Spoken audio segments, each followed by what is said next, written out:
Hello everyone, कैसे हो आप सभी लोग। Myself Nikhil Raj Purohit and I welcome you to physics by Nikhil Raj. तो देखो, जैसा कि आपको पता ही है कि अपना क्रैश कोर्स चल रहा है आरपीसी फर्स्ट ईयर फिजिक्स के लिए, ठीक है। और आरपीसी फर्स्ट ईयर फिजिक्स के साथ साथ ये जो तुम्हारा क्रैश कोर्स है, वो चाहे तुम एमएससी एंट्रेंस एग्जाम दे रहे हो या तुम एचपीएससी का एग्जाम दे रहे हो या ऐसा कोई भी एग्जाम जिसके अंदर आरपीसी का बीएससी एमएससी का सिलेबस जो है वो अगर आता है, तो ये क्रैश कोर्स आपके लिए इक्वली क्या रहने वाला है, बेनिफिशियल रहने वाला है, ठीक है। इसके अंदर हमने जो ग्रेजुएशन वाला कोर्स है, जिसके अंदर तुम्हारे पास क्वांटम मैकेनिक्स आती है, ठीक है, इलेक्ट्रोमैग्नेटिज्म आता है और मैकेनिक्स आती है, ठीक है, वेव ऑसिलेशंस आता है, ऑप्टिक्स आती है। इसके अलावा भी स्टैटिस्टिकल मैकेनिक्स आती है, थर्मोडायनामिक्स आती है, सॉलिड स्टेट फिजिक्स आती है, न्यूक्लियर फिजिक्स आती है, ठीक है। ये जहां भी सब्जेक्ट तुम्हारे पास आते हैं, तो वो सारे हमने वन बाय वन बहुत ही बेहतरीन मेहनत के साथ पूरे कर दिए, ठीक है। इसके बाद अपने आज स्टार्ट करने जा रहे हैं एमएससी वाला पोर्शन, ठीक है। पहले बात जो एमएससी वाले पोर्शन की थी वो थोड़ी सी अलग थी। अलग कैसे थी? अलग इस प्रकार थी कि पहले जो एमएससी वाले पोर्शन से क्वेश्चन जो है आरपीसी फर्स्ट ईयर फिजिक्स के अंदर, वो लगभग 10 क्वेश्चन आते थे। लेकिन अब थोड़ा सा मामला क्या है, अलग है। तो क्या हो गया है, जिस जिस टाइम हमने एग्जाम दिया था 2022 के अंदर, उस टाइम से ही क्वेश्चन थोड़े क्या आते हैं, ज्यादा आते हैं, ठीक है। 30 क्वेश्चन शायद हमारे टाइम आए थे, अब मुझे इतना ढंग से तो याद नहीं है। हमसे बाद जो 2025 में एग्जाम हुआ था, है ना, 29th ऑफ जून 2025 को जो एग्जाम हुआ, उसमें एमएससी पोर्शन से आपको 33 क्वेश्चन देखने को मिले। और अब जो 2026 में एग्जाम आपका 5 जून को होने जा रहा है, ठीक है, 5th ऑफ जून को होने जा रहा है, उसमें भी मैं उम्मीद रखता हूँ लगभग 30 प्लस एमएससी क्वेश्चन आपको देखने को मिलेंगे, ओके। और 55 के लगभग बीएससी से और 30 के लगभग क्वेश्चन आपको एमएससी से देखने को मिलेंगे। और ग्रेजुएशन फिर भी आप पढ़ते हैं, ठीक है ना, ग्रेजुएशन फिर भी स्टूडेंट जो है वो पढ़ते हैं, कॉलेजों में जाते हैं, कोचिंग्स वगैरह करते हैं। एमएससी वाला पोर्शन कोई भी ढंग से नहीं पढ़ता अनटिल और अनलेस उसने नेट की तैयारी नहीं की। नेट की तैयारी अगर आपने की है तो एमएससी वाला पोर्शन आपका स्ट्रॉन्ग होगा। तो नेट की तैयारी आपने नहीं की है, तो एमएससी वाला पोर्शन आपका थोड़ा सा क्या होता है, वीक होता है, ठीक है। क्वेश्चन इस पे उससे आधे आते हैं। सिलेबस भी एमएससी वाले पोर्शन का बीएससी वाले पोर्शन से क्या है, आधा है, ठीक है। तो अगर एमएससी वाला पोर्शन पे आप थोड़ा सा ज्यादा ध्यान दें, उसके मल्टीपल रिविजन्स करें, ठीक है, उसके अच्छे क्वेश्चंस करें। अच्छे क्वेश्चन मतलब रिलेवेंट, जो आरपीएससी में आने लायक, तो आप जो है वो 30 क्वेश्चन में से ज्यादा नहीं कह रहा मैं, 20 प्लस क्वेश्चन आप इजीली कर सकते हो। ऐसा क्यों होता है? ऐसा इसलिए होता है, जितना हायर लेवल होगा उतने इजी क्वेश्चन आपको आरपीसी में मिलेंगे, ठीक है। 11-12 से थोड़े से बढ़िया क्वेश्चन मिलेंगे, बीएससी से थोड़े से कम, 11-12 से थोड़े से कम टफ क्वेश्चन मिलेंगे आपको, ठीक है। कुछ नहीं कह सकते, टिपिकल कह सकते हैं, मतलब थोड़े से अलग, है ना, मिलेंगे। और जब आप ग्रेजुएशन वाले पार्ट में पहुंचो, पोस्ट ग्रेजुएशन वाले पार्ट में पहुंचते हो, एमएससी वाले पोर्शन में पहुंचते हो, तो आपको क्वेश्चंस क्या मिलेंगे, और इजी मिलेंगे, है ना। और ये भी काफी हायर चांस है कि जो मैं आपको थ्योरी करवाने वाला हूँ इस लेक्चर के अंदर, ठीक है, हो सकता है उसी में से आपको जो भी इस सब्जेक्ट से क्वेश्चन आएंगे, वो सारे क्वेश्चन आपको इस थ्योरी से ही मिल जाए। ऐसा भी हो सकता है, ठीक है। और लास्ट टाइम है, तो आप टेस्ट सीरीज जो है वो जरूर ज्वाइन करें। फिजिक्स बाय निखिल राज ने, राज इंस्टीट्यूट ने काफी बढ़िया मेहनत के साथ काफी रिलेवेंट टेस्ट सीरीज जो है वो लॉन्च कर दिया, और 3 अलग अलग फॉर्मेट में लॉन्च किए। 5 टेस्ट की अलग है, 10 टेस्ट की अलग है, मतलब फुल लेंथ टेस्ट की, जिसकी आपको पीडीएफ भी मिलती है, ताकि आप बिल्कुल ऑफलाइन की तरह ओएमआर के अंदर पेपर दे सको, है ना। ओएमआर भी आपको हमारी तरफ से मिल जाती है। और इसके अलावा एक कंप्लीट टेस्ट सीरीज तो है ना, वो आप जाकर के वेबसाइट के ऊपर physicsbynikhilraj.com, जो भी तुम्हारे पास लिंक होंगे, कमेंट सेक्शन में भी होंगे, डिस्क्रिप्शन में भी होंगे, वहां से आप जो है एक बार जाकर देख लेना। ऐप डाउनलोड कर रखा है तो बहुत अच्छी बात है, उसमें भी तुम देख सकते हो। कोई डाउट आता है, कोई क्वेरी आती है, तो व्हाट्सएप नंबर तुम्हारे पास होंगी, स्क्रीन पे नीचे चल रहे होंगे, 6350263164, उन पे आप कॉन्टैक्ट भी कर सकते हो। कॉन्टैक्ट मतलब पहले आप व्हाट्सएप पे मैसेज करें, है ना। टाइम इतना लिमिटेड होता है कि मैं कॉल तो पिक करना थोड़ा टफ होता है, ठीक है। या तो व्हाट्सएप पे मैसेज डाल देंगे, तो टीम से कोई ना कोई आपको रिस्पॉन्ड जो है वो जरूर कर देगा। मुझे टाइम मिलता है तो मैं रिस्पॉन्ड कर देता हूँ, है ना। और विद इन 24 आवर्स तुम्हारा रिस्पॉन्ड होता ही होता है, बहुत जल्दी हम रिस्पॉन्ड कर देते हैं, ठीक है। तो आप व्हाट्सएप पे मैसेज कर सकते हैं। और भी कोई गाइडेंस वगैरह आपको चाहिए तो आप व्हाट्सएप में मैसेज डाल देना। आपकी जो हेल्प है, जितनी हमसे हो सकती है हम जितनी हमसे हो सकेगी हम करेंगे, है ना। और अभी तक 40% स्टूडेंट्स ऐसे हैं जो लेक्चर्स देख रहे हैं पर उन्होंने चैनल को सब्सक्राइब नहीं किया है, तो आप सब्सक्राइब करें। अगर आपकी कम्युनिटी है जिसमें फिजिक्स के ऐसे स्टूडेंट है जिनके लिए भी एक क्रैश कोर्स बेनिफिशियल है, तो आप उनको भी हेल्प करें। आप किसी की जितनी हेल्प करेंगे, कोई आपकी उतनी ही ज्यादा हेल्प करेगा, ठीक है। ये बात मेरे टीचर्स जो है उन्होंने मुझे सिखाई थी, जिसकी वजह से मैं फिजिक्स के फील्ड में आया था, ठीक है। तो अपने बात करते हैं, आ जाओ। मैथमेटिकल फिजिक्स की। किसकी? Mathematical physics. मैथमेटिकल फिजिक्स एक ऐसा सब्जेक्ट है, एमएससी वाला पोर्शन हो चाहे सीएसए नेट हो, उसके अंदर एक ऐसा पोर्शन है जिससे सबसे ज्यादा क्वेश्चन जो है आपको देखने को मिलते हैं। पहला रूल। दूसरा रूल, ये बहुत ही इजी पोर्शन है। बहुत ही क्या है? इजी पोर्शन है। ठीक है। इसके सिलेबस की बात करें तो इसका सिलेबस अपने पास कुछ इस तरीके का तुम्हें जो है वो दिया गया है। ओके। यहाँ दोनों सिलेबस तुम्हें साथ में दिख रहे होंगे। एक दिख रहा होगा ऊपरी ऊपर मैथमेटिकल फिजिक्स का, ठीक है, और यहाँ साथ में दिख रहा होगा क्लासिकल मैकेनिक्स का। ठीक है। क्लासिकल मैकेनिक्स जो है वो यहाँ से स्टार्ट है, जो अपने या तो इसी लेक्चर में मैं लास्ट में ऐड कर दूंगा, और मुझे ऐसा लगता है मैं इसको सिंगल मैथमेटिकल का लेक्चर रखूंगा। वो लेक्चर कंप्लीट होने के बाद ही पता लगता है कि इसमें ऐड करें या अलग से ऐड करें, अलग से उसको बनाएं। ठीक है। मैथमेटिकल में क्या क्या है तुम्हारे पास? Vector calculus, tensors, matrices, Fourier series, Fourier Laplace transforms, special function, complex analysis, probability theory और बेसिक ग्रुप थ्योरी। ठीक है। और सबसे शानदार बात यह है क्या कि आपको जो एमएससी का नया सिलेबस अपलोड किया है आरपीएससी ने, उसके अकॉर्डिंग करवाएंगे। मतलब इस सिंगल लेक्चर के अंदर आपको सारे टॉपिक कवर मिलेंगे, है ना। दो ऑप्शन मैंने तुम्हें दिए थे कि मैं तुम्हें एमएससी किस तरीके से कराऊं, जो तुमने उस पे मुझे रिस्पॉन्ड किया कि सर आप पहले ऑप्शन के साथ ही जाइए, मतलब आप एक सब्जेक्ट के हो एक साथ कंप्लीट कीजिए। ठीक है। वही मैं कर रहा हूँ, मतलब एक सिंगल लेक्चर में आपका एक सब्जेक्ट कंप्लीट मिलेगा, हो सकता है दो भी कंप्लीट मिले। चलते हैं आगे, आ जाओ। पहला टॉपिक अपने पास यहाँ है टेंसर्स। क्या है टेंसर? देखो टेंसर क्या होता है बेसिकली, तुम्हारे पास जो स्केलर होता है उसकी क्वांटिटी जो है वो, स्केलर के पास सिर्फ जो है वो मैग्नीट्यूड होता है। कोई भी ऐसी क्वांटिटी जिसके पास सिर्फ मैग्नीट्यूड है, स्केलर कहलाती है। और उसकी कोई भी ऐसी दूसरी क्वांटिटी जिसके पास मैग्नीट्यूड के साथ साथ डायरेक्शन भी होती है, वो अपने पास क्या कहलाती है? वेक्टर कहलाती है। अब तीसरा आता है ऐसी क्वांटिटी जिसके लिए मैग्नीट्यूड भी चेंज हो रहा है, चेंज हो रहा है, और डायरेक्शन भी क्या हो रही है? चेंज हो रही है। ओके। ये बेसिकली मीडियम पे डिपेंड करती है। किस पे डिपेंड करती है? मीडियम पे डिपेंड करती है। तो यहाँ रोल आता है किसका? टेंसर का। तो बेसिकली तुम्हारा जो टेंसर है वो किसके बारे में बात करता है? वो बेसिकली मीडियम के बारे में बात करता है। ठीक है। तो सबसे पहली बात, टेंसर जो है वो किसके बारे में बताता है? मीडियम के बारे में बताता है। अब यहाँ समझना ध्यान से, एक दो प्रकार के टेंसर्स होते हैं। एक होता है कॉन्ट्रावेरिएट, एक होता है कोवेरिएंट टेंसर। ठीक है। इनके फिजिकल मीनिंग की तरह अपने अपने बहुत ज्यादा नहीं चलेंगे, अपने को आरपीएससी के अकॉर्डिंग पढ़ना है तो अपने वहीं पढ़ेंगे, है ना। जब इसके, इनको बोलते हैं इंडिसेस। टी के ऊपर लिखा हुआ है आई जे, यहाँ टी के पैरों में लिखा हुआ है आई जे।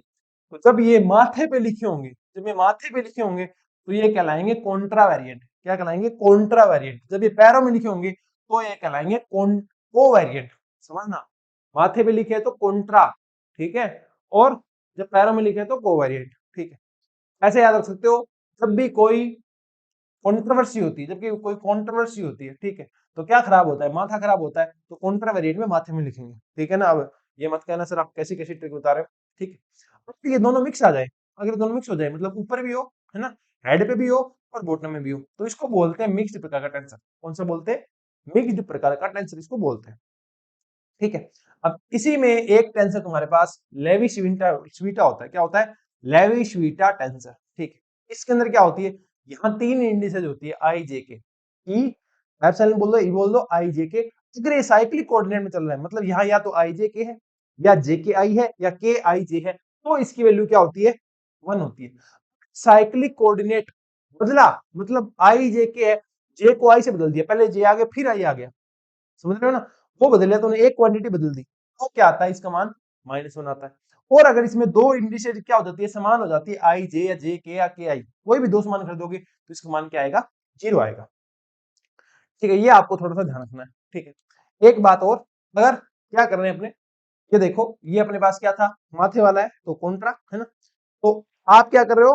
वन कोऑर्डिनेट सिस्टम से आप कॉन्ट्रा वेरिएंट के अंदर, ठीक है, वन कोऑर्डिनेट सिस्टम से दूसरे कोऑर्डिनेट सिस्टम में भी जा सकते हो। समझना बात को, आप वन कोऑर्डिनेट सिस्टम से दूसरे कोऑर्डिनेट सिस्टम में भी जा सकते हो।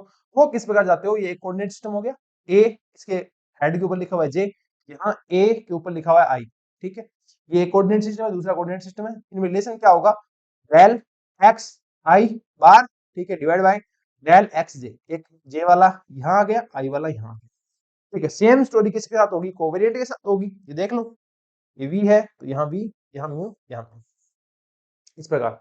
अगर ये मिक्स्ड वाला है, ठीक है, तो क्या हो जाएगा, यहाँ म्यू, यहाँ म्यू, ठीक है, और यहाँ आई, यहाँ आई, यहाँ जे, ठीक है, यहाँ जे, इस प्रकार से इनका इनका जो रिलेशन है वो होता है। थोड़ा सा ये ऑप्शन तुम्हें लिखे हुए होंगे, तो अगर एग्जाम में क्वेश्चन आता है तो तुम थोड़ा समझ जाओगे कि ये इस प्रकार से कुछ इस तरीके से इनमें जो रिलेशंस है वो होते हैं, ठीक है। समझाया इसको बहुत ज्यादा नहीं जा सकता, ठीक है ना, इनको ये तुम देख लेना एक बार किस तरीके से इनका एक्सचेंज होता है, मतलब जो दोनों इंडिसेज है वो दोनों ही तुम्हें यहाँ मिलेगी, दोनों ही तुम्हें यहाँ मिलेगी, ओके, ठीक है। उम्मीद करता हूँ तुमको ये चीज समझ में आ गई होगी, आगे चलते हैं। हाँ, अब क्या आता है, for a tensor of rank P, ये बात थोड़ी सी समझना, यहां से क्वेश्चन आपको देखने को मिल सकता है आपके एग्जाम, है ना, इंपॉर्टेंट है ये। देखो, for a tensor of rank P, की एक रैंक पी का टेंसर है, ठीक है, तो there will be n to power p components in n dimensional space.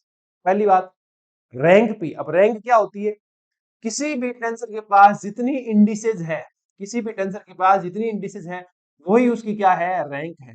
इसके पास कितनी अलग अलग इंडिसेज है, 5 है, P Q R S T, तो इसकी रैंक कितनी हो जाएगी, 5। अगर क्या हो, ये है जैसे अगले, इसमें दो सेम है, ठीक है, दो को छोड़ दो आप, 5 में से 2 गए 3, तो इसकी रैंक कितनी हो जाएगी, 3।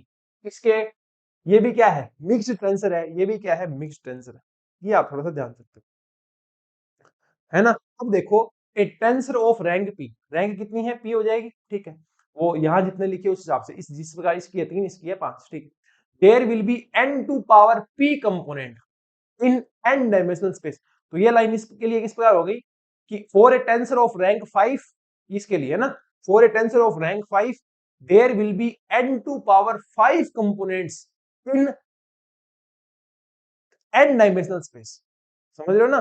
जैसे ये अपने पास है ना, जो मैट्रिक्स होती है ना, वो क्या होती है, वो कौन सा टेंसर होती है, वो दो रैंक का टेंसर होती है, क्या होती है, दो रैंक का टेंसर होती है, ठीक है। तो उसमें चलो, for a tensor of rank 2 there will be n to power p components in n dimensional, जो मैट्रिक्स है वो किस में जाती है, 3 डायमेंशनल में, है ना, तो 3 टू पावर मतलब 9 कंपोनेंट होंगे।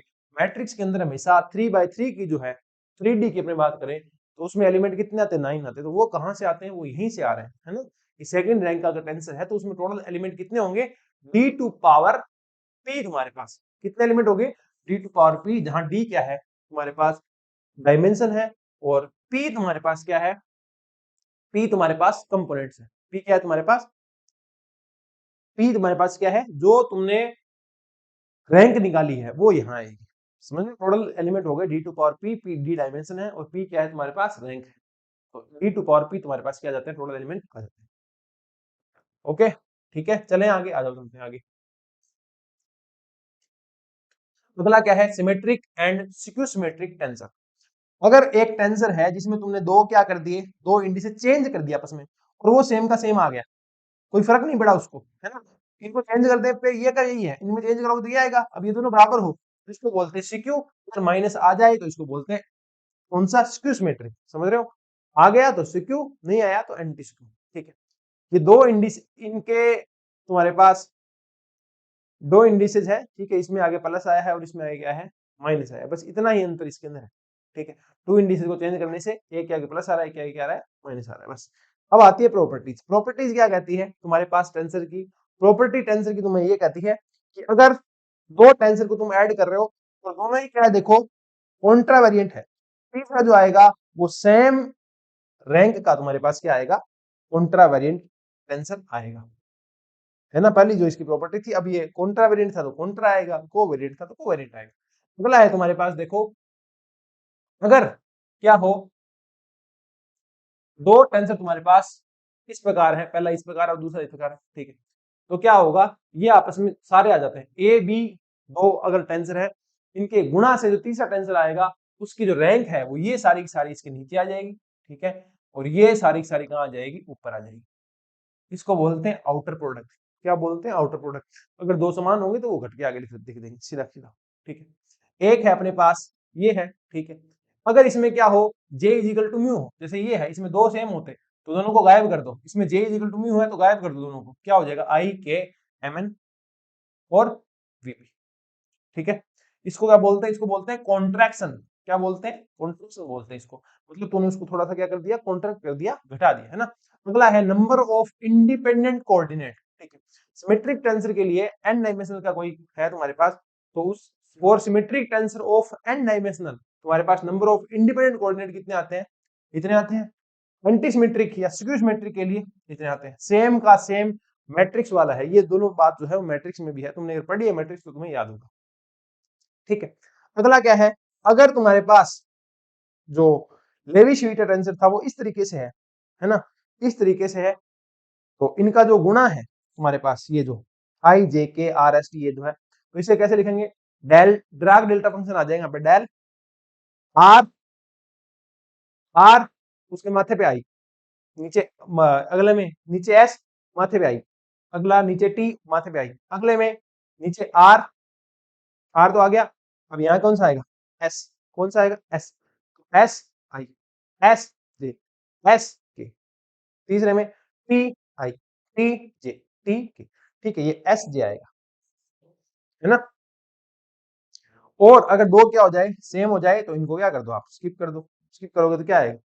ठीक है, एस जे टी के माइनस टी जे एस के, इस प्रकार।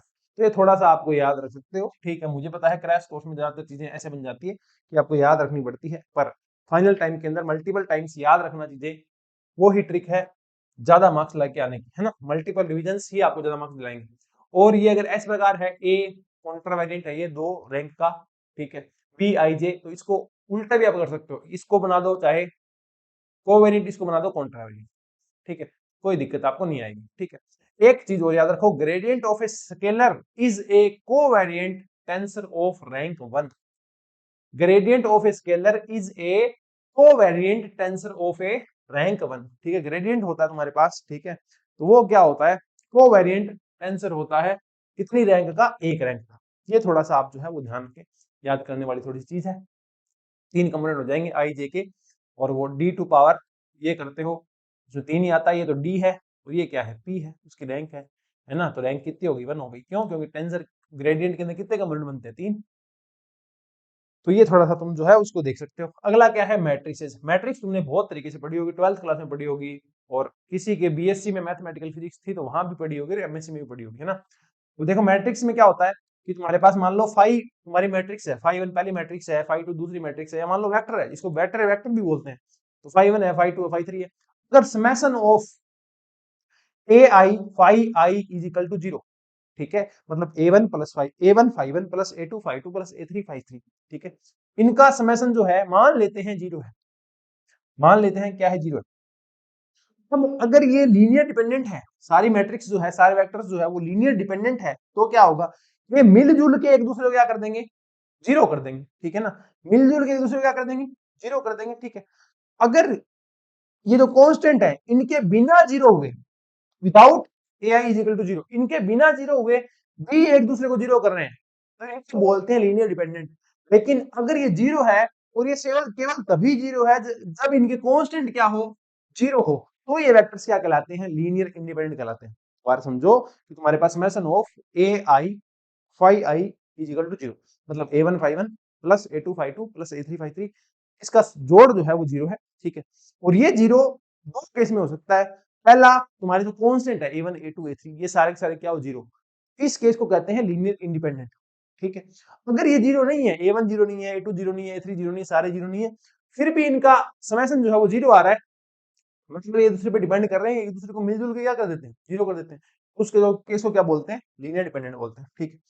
थोड़ा सा मैट्रिक्स का देखो। मैट्रिक्स में थोड़ी सी मैं स्पीड जो है वो हाई रखूंगा, क्यों? क्योंकि ये तुम्हें आती है ऑलरेडी, मुझे पता है ना। ये इस प्रकार से मैट्रिक्स लिखी जाती है, m इंटू एन, ये इसका ऑर्डर है। किस ऑर्डर की मैट्रिक्स है ये? m इंटू एन की, है ना। कुल इसके अंदर कंपोनेंट कितने होते हैं? m इंटू एन, है ना। 3 बाय 3 की मानो, तो ये हो गए 9, ओके। इसको इस तरीके से लिखते हैं ए आई जे, अब आई जे हो जाएगा 1 1 1 2 1 3, फिर नीचे आ जाएगा 2 1 2 2 2 3 3 1 3 2 3, ठीक है। इस प्रकार से मैट्रिक्स तुमको ए दी गई है ना। अगर ये दोनों क्या हो? इक्वल हो, अगर दोनों क्या हो? इक्वल हो, तो क्या हो जाएगी ये? स्क्वायर मैट्रिक्स हो जाएगी। एम जो है वो तुम्हारे पास नंबर ऑफ रोज बताता है, एन जो है वो नंबर ऑफ कॉलम बताता है ना। यही होना चाहिए ना। देखो ये अगर ये होती 2/3 की तो क्या आता 1 1 है ना, 1 2 1 3 2 1 2 2 2 3 है ना। दो रोज मतलब ये तुम्हारा रो बताता है, एम जो है वो रो बताएगा और एन जो है वो तुम्हारे पास कॉलम बताएगा।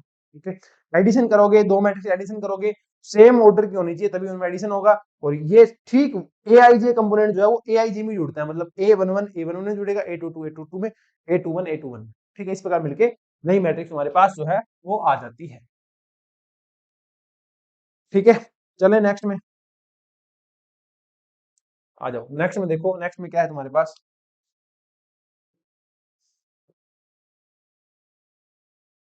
नेक्स्ट में देखो, मल्टीपल। मल्टीपल कैसे करते हो आप? अगर एक स्केलर का मल्टीपल करते हो किसके साथ, एक मैट्रिक्स के साथ, तो वो स्केलर या मतलब मान लो 2 3 4 कुछ भी राशि हो सकती है, वो प्रत्येक एलिमेंट के साथ क्या हो जाएगा, गुना हो जाएगा।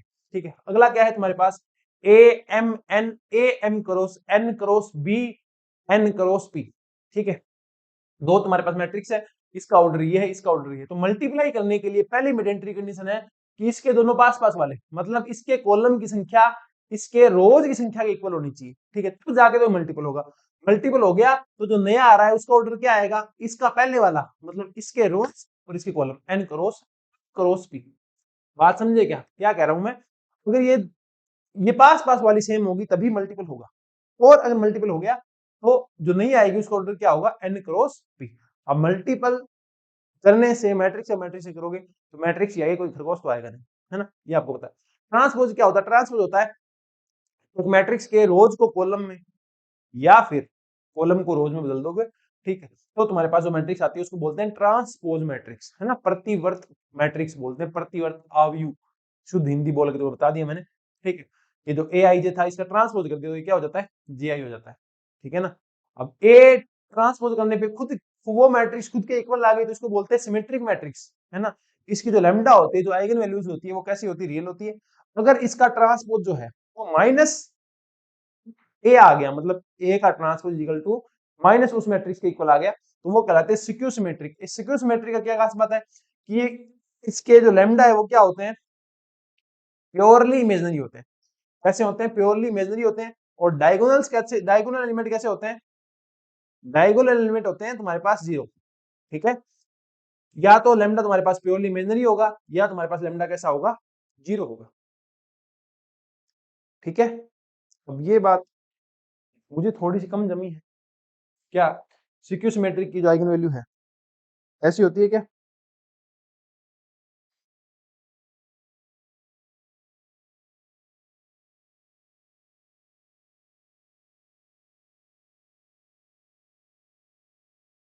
हाँ सही है। ठीक है, तुम्हारे पास जो सिक्यू सिमेट्री की जो आइगन वैल्यूज है तुम्हारे पास या तो प्योरली इमेजिनरी होगी या क्या होगी, जीरो होगी। ठीक है, डायगोनल एलिमेंट हमेशा क्या होंगे, जीरो ही होंगे। ठीक है, अब आता है कॉम्प्लेक्स कंजुगेट। किसी भी मैट्रिक्स का कॉम्प्लेक्स कंजुगेट क्या होता है, उस मैट्रिक्स के प्रत्येक एलिमेंट को आप, अगर आयोटा है तो माइनस आयोटा से रिप्लेस कर दो। ठीक है, और बस यही तो है कॉम्प्लेक्स कंजुगेट। किसी भी मैट्रिक्स का कॉम्प्लेक्स कंजुगेट क्या होता है कि प्रत्येक एलिमेंट को आपने उसके आयोटा से गुणा कर दिया है ना। जैसे मतलब मान लो ये क्वांटिटी थी, ठीक है, तो वो ये हो जाएगी, वो ये थी तो वो 2 माइनस का 3 आयोटा हो जाएगी। ऐसा आप रिप्लेस करोगे तो अपने पास कॉम्प्लेक्स कंजुगेट मैट्रिक्स नहीं बन जाएगी। ठीक है, देखो एक और आता है, एक आता है क्या, डैगर। ए डैगर, ए डैगर क्या होता है, किसी मैट्रिक्स का ए डैगर होता है तुम्हारे पास, उसका पहले तो तुमको स्टार करना है। क्या करना है, स्टार करना है, कॉम्प्लेक्स कंजुगेट निकालना है उस मैट्रिक्स का। फिर उसका क्या कर दो, ट्रांसपोज कर दो, जो ये बनेगा उसको बोलते हैं डैगर। क्या बोलते हैं, ए का डैगर। ठीक है, ए डैगर का मान ए के इक्वल आए तो इसको बोलते हैं हर्मिशियन मैट्रिक्स, अगर माइनस ए के इक्वल आए तो इसको बोलते हैं एंटी हर्मिशियन। समझ गए, ए डैगर का मान अगर ए के इक्वल आ गया तो इसको बोलते हैं हर्मिशियन, अगर माइनस ए के इक्वल आ गया तो इसको बोलते हैं क्या, एंटी हर्मिशियन। ओके, अच्छा एक अगला आता है कोफैक्टर मैट्रिक्स। क्या आता है, कोफैक्टर मैट्रिक्स। ठीक है, इसमें कुछ ना कुछ मिसिंग अगर हो जाए, ठीक है, तो वो जो है आप खुद से एक बार लिख लेना। ठीक है, अगला आता है कोफैक्टर मैट्रिक्स। अब कोफैक्टर मैट्रिक्स क्या होती है, कोफैक्टर मैट्रिक्स अपने पास होती है मान लो कोई एलिमेंट है, तो कोफैक्टर मैट्रिक्स क्या होगी, एक मैट्रिक्स के कोरस्पॉन्डिंग कोफैक्टर मैट्रिक्स लिखते हैं, ठीक है। जैसे कि मतलब मान लो एक मैट्रिक्स हमारे पास ये है 1 2 3 4 5 6 7 8 9, ठीक। तो इसकी कोरस्पॉन्डिंग कोफैक्टर मैट्रिक्स आएगी, वो ऐसे लिखेंगे C1 C2 C3 C3 ठीक है। ये बात आप बाकी आप जो है वो लिख लेंगे। अब C11 का मान क्या होगा, C11 का मान होगा कोफैक्टर मैट्रिक्स कैसे आएगी, वैसे आएगी उसकी सिंपल मैट्रिक्स की कोफैक्टर मैट्रिक्स ये वाली है, ओके कोई दिक्कत नहीं। अब ये कोफैक्टर मैट्रिक्स प्रत्येक एलिमेंट कैसे लिखा जाएगा, वो ऐसे लिखा जाएगा, देख लो -1 की power i plus J, I plus J क्या है, इसकी इंडिसेज है, ठीक है। एम आई जे क्या है, एम आई जे है तुम्हारे पास यहाँ, ठीक है। एम आई जे मतलब माइनर माइनर मैट्रिक्स, क्या माइनर मैट्रिक्स ऑफ एम आई जे, मतलब इसकी माइनर। अब इसकी माइनर कैसे आती है, इसको छुपा दो, तो ये इसकी माइनर, इसकी डिटरमिनेंट आएगी वो इसकी माइनर है, इसकी माइनर निकालनी हो तो इन दोनों को छुपा दो, ये एलिमेंट ये एलिमेंट ये एलिमेंट ये एलिमेंट, चार बन गए, ठीक है। इससे जो बनेगी तुम्हारे पास वो उसकी माइनर है, ठीक है। उस माइनर को सोल्व करना है तुमको डिटरमिनेंट के रूप में, तो जो आएगा वो आपको यहाँ पुट करना है। और इसी प्रकार तुम्हारे पास C11 C12 C13 जो भी आएगा उन सब की वैल्यू यहाँ पुट करनी है, तो तुम्हारी जो मैट्रिक्स आएगी वो C ऑफ A है, मतलब को फैक्टर ऑफ A है ना। अब फिर आता है एडजॉइंट ऑफ A, को फैक्टर मैट्रिक्स का आप ट्रांसपोज कर दो, C ऑफ A जो आया उसका ट्रांसपोज कर दो, तो जो बनेगी मैट्रिक्स उसको बोलते हैं adjoint of A। Why adjoint of A is required, adjoint of A is required to get the inverse of matrix. Adjoint A के अंदर अगर आप उस मैट्रिक्स की सारणी का भाग देते हो तो आपको A इनवर्स मैट्रिक्स मिल जाती है, ठीक है। अगला आता है तुम्हारे पास आइगन वैल्यू इक्वेशन। क्या आता है आइगन वैल्यू इक्वेशन, देखो आइगन वैल्यू इक्वेशन क्या होती है, ये सिर्फ और सिर्फ स्क्वायर मैट्रिक्स के लिए एप्लीकेबल होती है। किसके लिए एप्लीकेबल होती है, सिर्फ और सिर्फ स्क्वायर मैट्रिक्स के लिए आइगन वैल्यू इक्वेशन एप्लीकेबल होती है। आप क्या करते हो, आपकी जो मैट्रिक्स है उसमें से लैम्डा इनटू का आई, लैम्डा इनटू का आई, यहाँ आई क्या है, सेम ऑर्डर की, जिस ऑर्डर की ये थी उसी ऑर्डर की एक आइडेंटिटी मैट्रिक्स है, ठीक है ना, जिसमें सिर्फ डायगोनल एलिमेंट होंगे, वो भी कितने होंगे 1 1 1 होंगे, ठीक है। वो है, इसको जीरो के इक्वल रखते हो और इसको सोल्व करते हो। ए मैट्रिक्स में क्या है, एलिमेंट है, वहां आई में क्या है 1 1 1 1 1 और बाकी 0 0 एलिमेंट है। इसको सोल्व करोगे तो ये आपके पास एक इक्वेशन के रूप में आएगी लैम्डा, इसमें एलिमेंट थे इसमें एलिमेंट है, तो ये लैम्डा के अंदर इक्वेशन के रूप में आ जाएगी। इसी को बोलते हैं क्या, आइगन वैल्यू इक्वेशन। और सबसे बड़ी बात क्या है, ये आइगन वैल्यू इक्वेशन जो है, मान लो सोल्व करने के बाद आगे लैम्डा स्क्वायर माइनस का 5 लैम्डा प्लस का 2 इज इक्वल टू 0। 2 सिंपल नहीं आएगा, हाँ 2 सिंपल आएगा, ठीक है, क्योंकि ये संख्या है। ये ये जो तुम्हारी आइगन वैल्यू इक्वेशन है ये मैट्रिक्स के द्वारा भी फॉलो की जाएगी। मैट्रिक्स के द्वारा मतलब लैम्डा स्क्वायर तो ए स्क्वायर, ए यहाँ पे मैट्रिक्स है, माइनस का 5a प्लस का 2 है, 2 के साथ क्या आ जाएगा I, identity matrix is equal to 0। तो ये तुम्हारे पास जो है वो इससे भी क्या की जाएगी, फॉलो की जाएगी। और आइगन वैल्यू इक्वेशन जो है वो ओनली स्क्वायर मैट्रिक्स के लिए एप्लीकेबल होती है, जीरो रखने से तुम्हारे पास क्या आ जाती है, इक्वेशन जो है वो आ जाती है, ठीक है। अगला आता है summation of I, summation of lambda. Summation of lambda क्या है तुम्हारे पास, मतलब जितनी आइगन वैल्यू है ना इनका जो जोड़ है वो कहलाता है ट्रेस ऑफ मैट्रिक्स, ठीक है। कि इसकी जो आइगन वैल्यूज है इनको आप जोड़ दो, इसकी जो आइगन वैल्यू उनको जोड़ोगे ना आप, तो वो क्या कहलाएगा, ट्रेस ऑफ मैट्रिक्स कहलाएगा। ट्रेस ऑफ मैट्रिक्स क्या होता है, उसके डायगोनल मैट्रिक्स के एलिमेंट का हल होता है। एक मैट्रिक्स है, डायगोनल मैट्रिक्स नहीं, एक मैट्रिक्स है, उसके डायगोनल एलिमेंट जो है उनका क्या होता है, समेशन जो है, जो एडिशन है वो क्या होता है, ट्रेस ऑफ दैट मैट्रिक्स होता है, ठीक है। Sum of diagonal elements of any matrix is defined as trace of that matrix, ठीक है। ये क्या होती है, आइगन वैल्यू का एडिशन होती है। मान लो इसकी आइगन वैल्यू इसको सोल्व किया, ठीक है, तो वो आ गई लैम्डा 1 लैम्डा 2 लैम्डा 3, तीनों का जोड़ कर दो और उसके डायगोनल एलिमेंट जोड़ दो, दोनों एक ही बात है।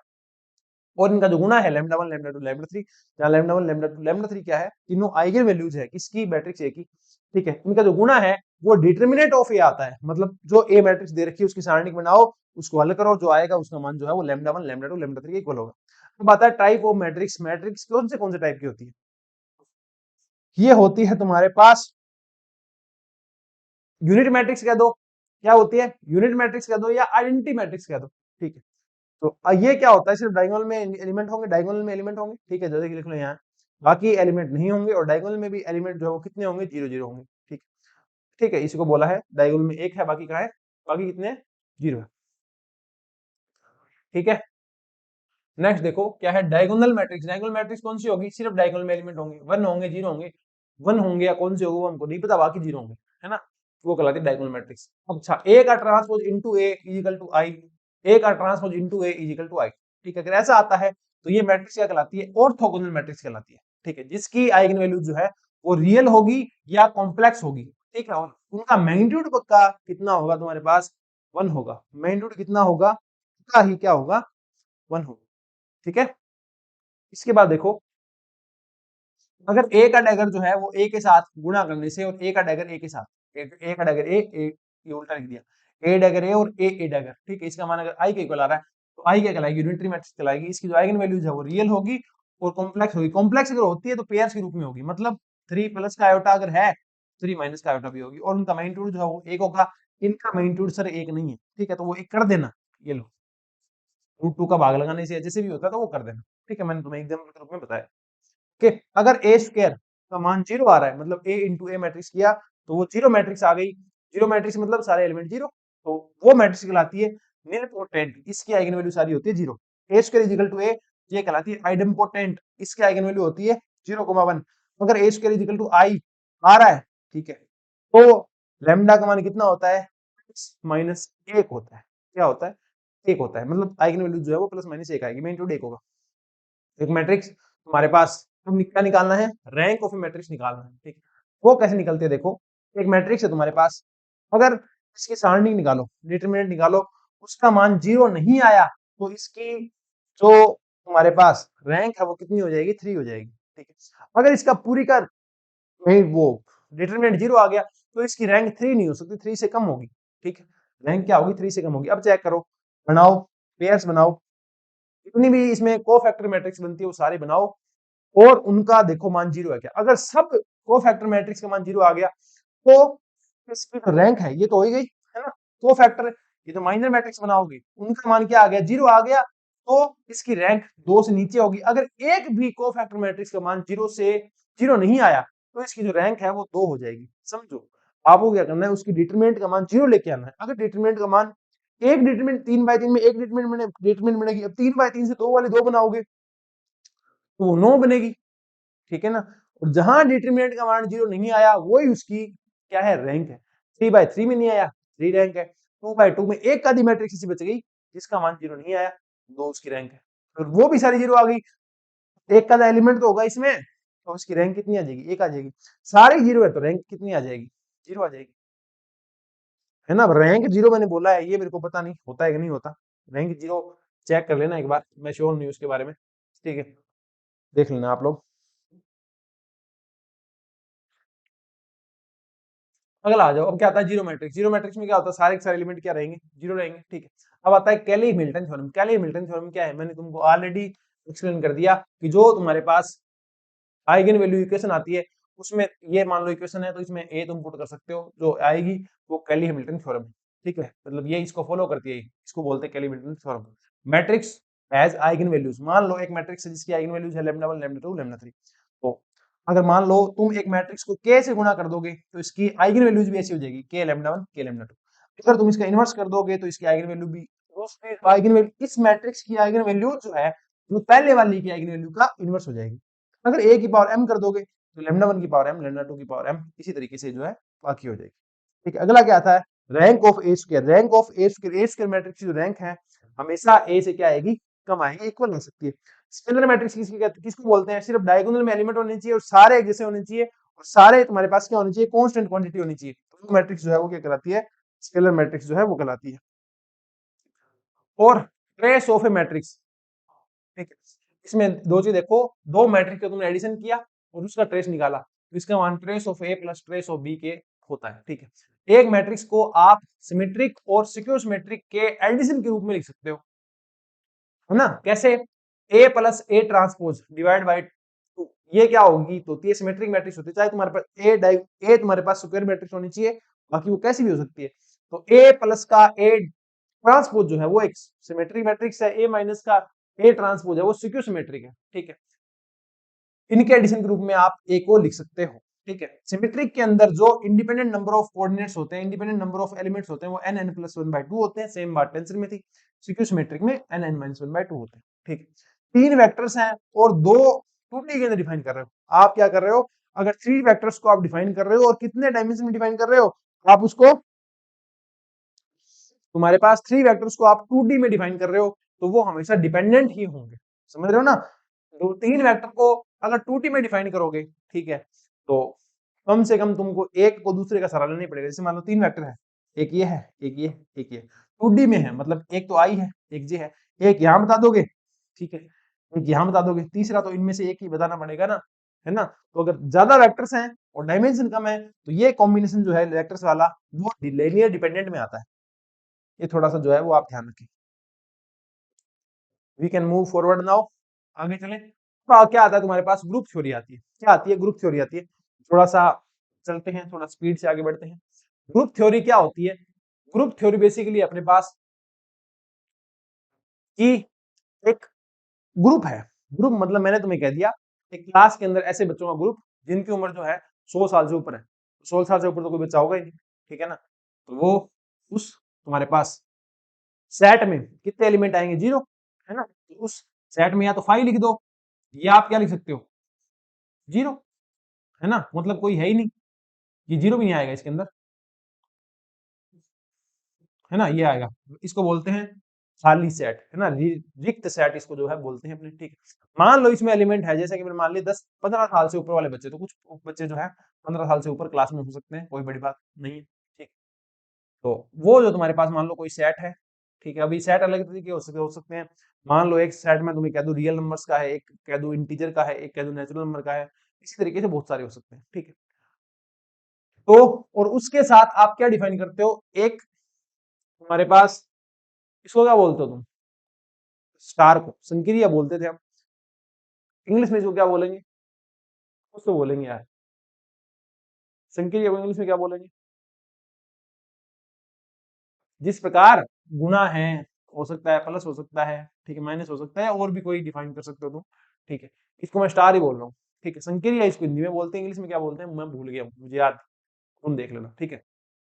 तो अलजेब्रिक स्ट्रक्चर कैसे डिफाइन करेंगे, वो सेट, ठीक है, और उसके कोमा लगा करके वो जो संक्रिया है उसको लिखेंगे, ठीक है। तो वो तुम्हारे पास आर कोमा स्टार जो है, ठीक है, वो तुम्हारे पास अलजेब्रिक स्ट्रक्चर को शो करेगा। ऐसी कितनी ही हो सकती है, उसके लिए तुम्हें एक तो तुम्हारा सेट चाहिए, मैंने नहीं कहा ग्रुप चाहिए, तुम्हें एक सेट चाहिए, ठीक है। और उसके साथ क्या चाहिए, एक जो तुम जो ऑपरेट करवाना चाहते हो, जिसकी प्रॉपर्टीज लाना चाहते हो, ठीक है, वो तुम्हारे जो एक्शन है, ठीक है ना, मेरे को नाम याद नहीं आ रहा इंग्लिश के अंदर इसका, ठीक है। तो आर मान लो रियल नंबर का एक सेट है, और स्टार क्या है तुम्हारे पास, जो अप्लाई करनी है तुमको क्या है, वो संक्रिया है, ठीक है। तो ये क्या आएगा, आर को स्टार आ जाएगा, ठीक। और ये आर तुम्हारे पास क्या होना चाहिए, नॉन एमिटिव होना चाहिए। तो देखो ये ग्रुप कब कहा जाएगा, ये ग्रुप कब कहा जाएगा, ग्रुप तब कहा जाएगा जब ये जो जी कोमा स्टार है, ठीक है, जी कोमा स्टार का मतलब क्या है, ए एलिमेंट जी में है, ए एलिमेंट जी में है, बी भी जी में ही है, और जो तीसरा आएगा, ठीक है, ये भी क्या होना चाहिए, जी में ही होना चाहिए, ठीक है। तो इस प्रॉपर्टी को बोलते हैं क्लोजर प्रॉपर्टी, ठीक है। क्लोजर प्रॉपर्टी मतलब दो एलिमेंट अगर जी के हैं तो उनके बीच में अगर आप ये संक्रिया लगाते हो, ये एक्शन करवाते हो, तो नया एलिमेंट आएगा वो भी जी के अंदर ही आना चाहिए। तो पहली प्रॉपर्टी क्लोजर प्रॉपर्टी फॉलो होनी चाहिए। दूसरी आती है एसोसिएटिविटी, ये भी आप जानते हो, A star B star C, A B C, पहला ब्रैकेट यहाँ दूसरा ब्रैकेट यहाँ, ये सारे अगर जी के हैं तो ये बराबर होनी चाहिए, इसको बोलते हैं एसोसिएटिविटी। आइडेंटिटी मतलब प्रत्येक एलिमेंट के लिए जो जी में बिलोंग करता है, ठीक है, उसके लिए एक एलिमेंट जी में ऐसा होना चाहिए कि ए स्टार ई करो या ई स्टार ए करो, ए खुद का खुद ही आ जाए, ठीक है। तो जो ई है इसको बोलते हैं आइडेंटिटी एलिमेंट। चौथा है इनवर्स, मतलब ए अगर जी में है तो ए इनवर्स भी जी में होगा, किस प्रकार की, ए स्टार ए इनवर्स करोगे तो ई आएगा, ए स्टार ए करोगे तो तुम्हारे पास ई आएगा, है ना। इनवर्स के साथ करते हो तो आइडेंटिटी एलिमेंट तो आता है, अरे 2 गुना 1 बटा 2 करोगे तो 1 ही तो आएगा, ठीक है। तो ये प्रॉपर्टी कौन सी होती है, इनवर्स। अगर चारों प्रॉपर्टी क्या हो जाती है, फॉलो हो जाती है, तो उसको बोलते हैं कि वो अलजेब्रिक स्ट्रक्चर, ये तुम्हारे पास क्या है, एक ग्रुप है, क्या है, ग्रुप है।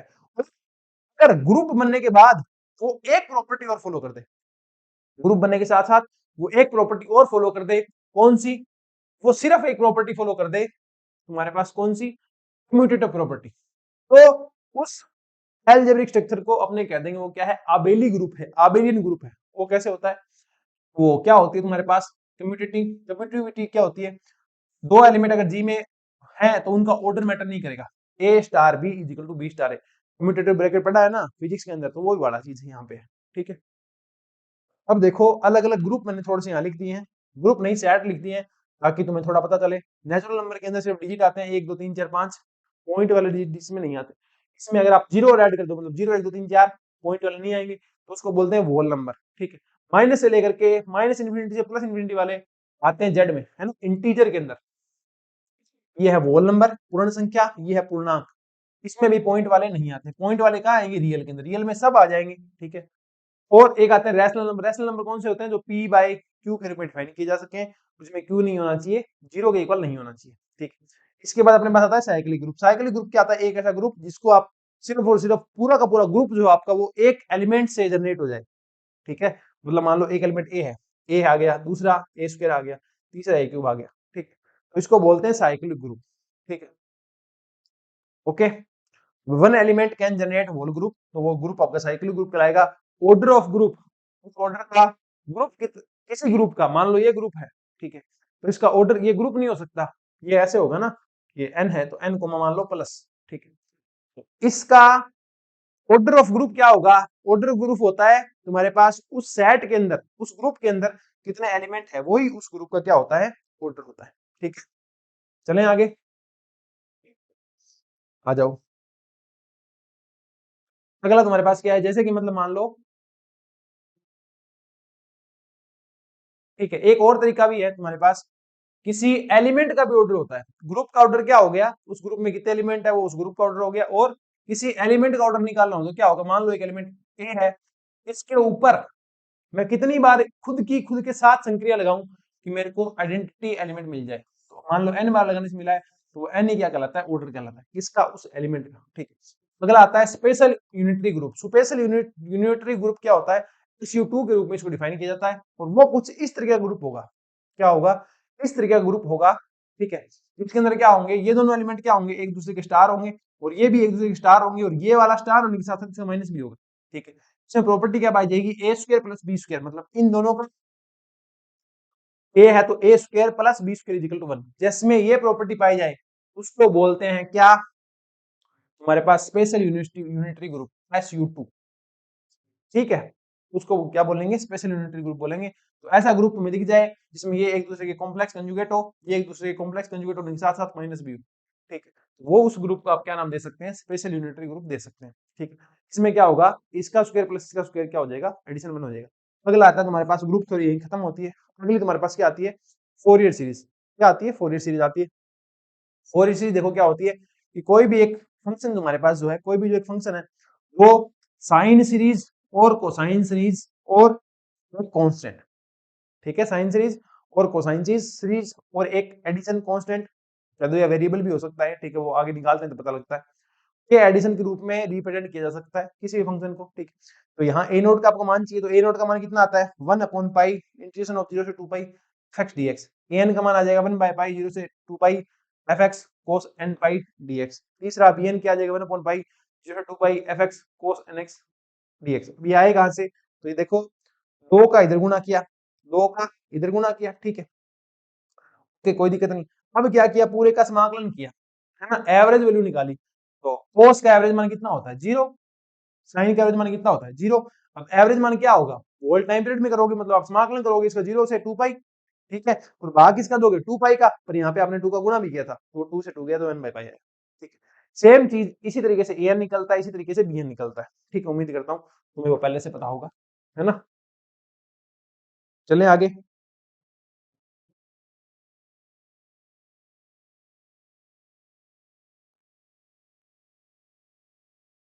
चलो अपने पास अब क्या आता है, bn, ठीक है, bn इस तरीके से निकल जाएगा। अगर तुम्हारा fx जो है वो इस तरीके से नहीं दिया हुआ, सिंपली मान लो माइनस एल से प्लस एल के रूप में दिया गया है, ठीक है, तो क्या हो जाएगा, तुम्हारे पास जो 1 अपॉन पाई था ना, ठीक है, वो उसकी जगह आ जाएगा 1 अपॉन एल।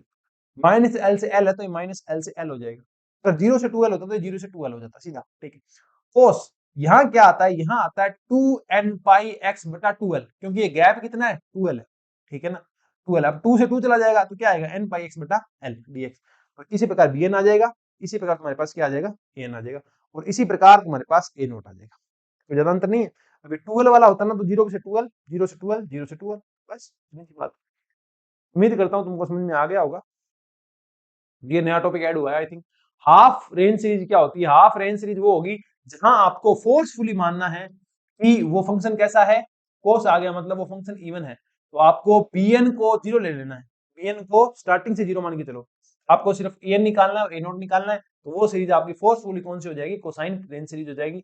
फोर्सफुली ओड मानोगे तो a जीरो हो जाएगा, a नोट जीरो हो जाएगा और an जीरो हो जाएगा, सिर्फ bn ही आएगा। वो सीरीज जो तुम्हारे पास जब क्रिएट होगी इससे, उसको बोलते हैं sine power series, sine range series, ठीक है। एक देखो, एक चीज ये तुम्हारे बहुत काम आएगी इसके अंदर, इवन और ऑड फंक्शन की। मान लो कोई फंक्शन जो है माइनस ए से लेकर के प्लस ए तक डिफाइन है, एफ एक्स डी एक्स। अगर इसका जो मान है वो डिपेंड करेगा एफ एक्स पर। अगर एफ एक्स का जो मान है, एफ एक्स तुम्हारे पास क्या है? इवन फंक्शन है। इवन फंक्शन मतलब f of minus x is equal to f of x आ रहा है, इसको बोलते हैं इवन। अगर ये माइनस एफ ऑफ एक्स आता है, इसको बोलते हैं ओड फंक्शन। अगर ओड होगा तो इसका मान क्या हो जाएगा? जीरो हो जाएगा। अगर इवन होगा तो इसका मान दो गुना हो जाएगा, माइनस ए से प्लस ए नहीं, इसको बोल दो दो गुना जीरो से, दो गुना जीरो से, ठीक है। तो अगर ये ओड इवन फंक्शन होता है तो ये कुछ इस तरीके से परिवर्तित हो जाता है। अगला देखो, अगला तुम्हारे पास क्या है? अगला तुम्हारे पास अब निकल के आता है लाप्लास ट्रांसफॉर्मेशन। क्या निकल के आता है? लाप्लास ट्रांसफॉर्मेशन, ठीक है। लाप्लास ट्रांसफॉर्मेशन देखो क्या होता है।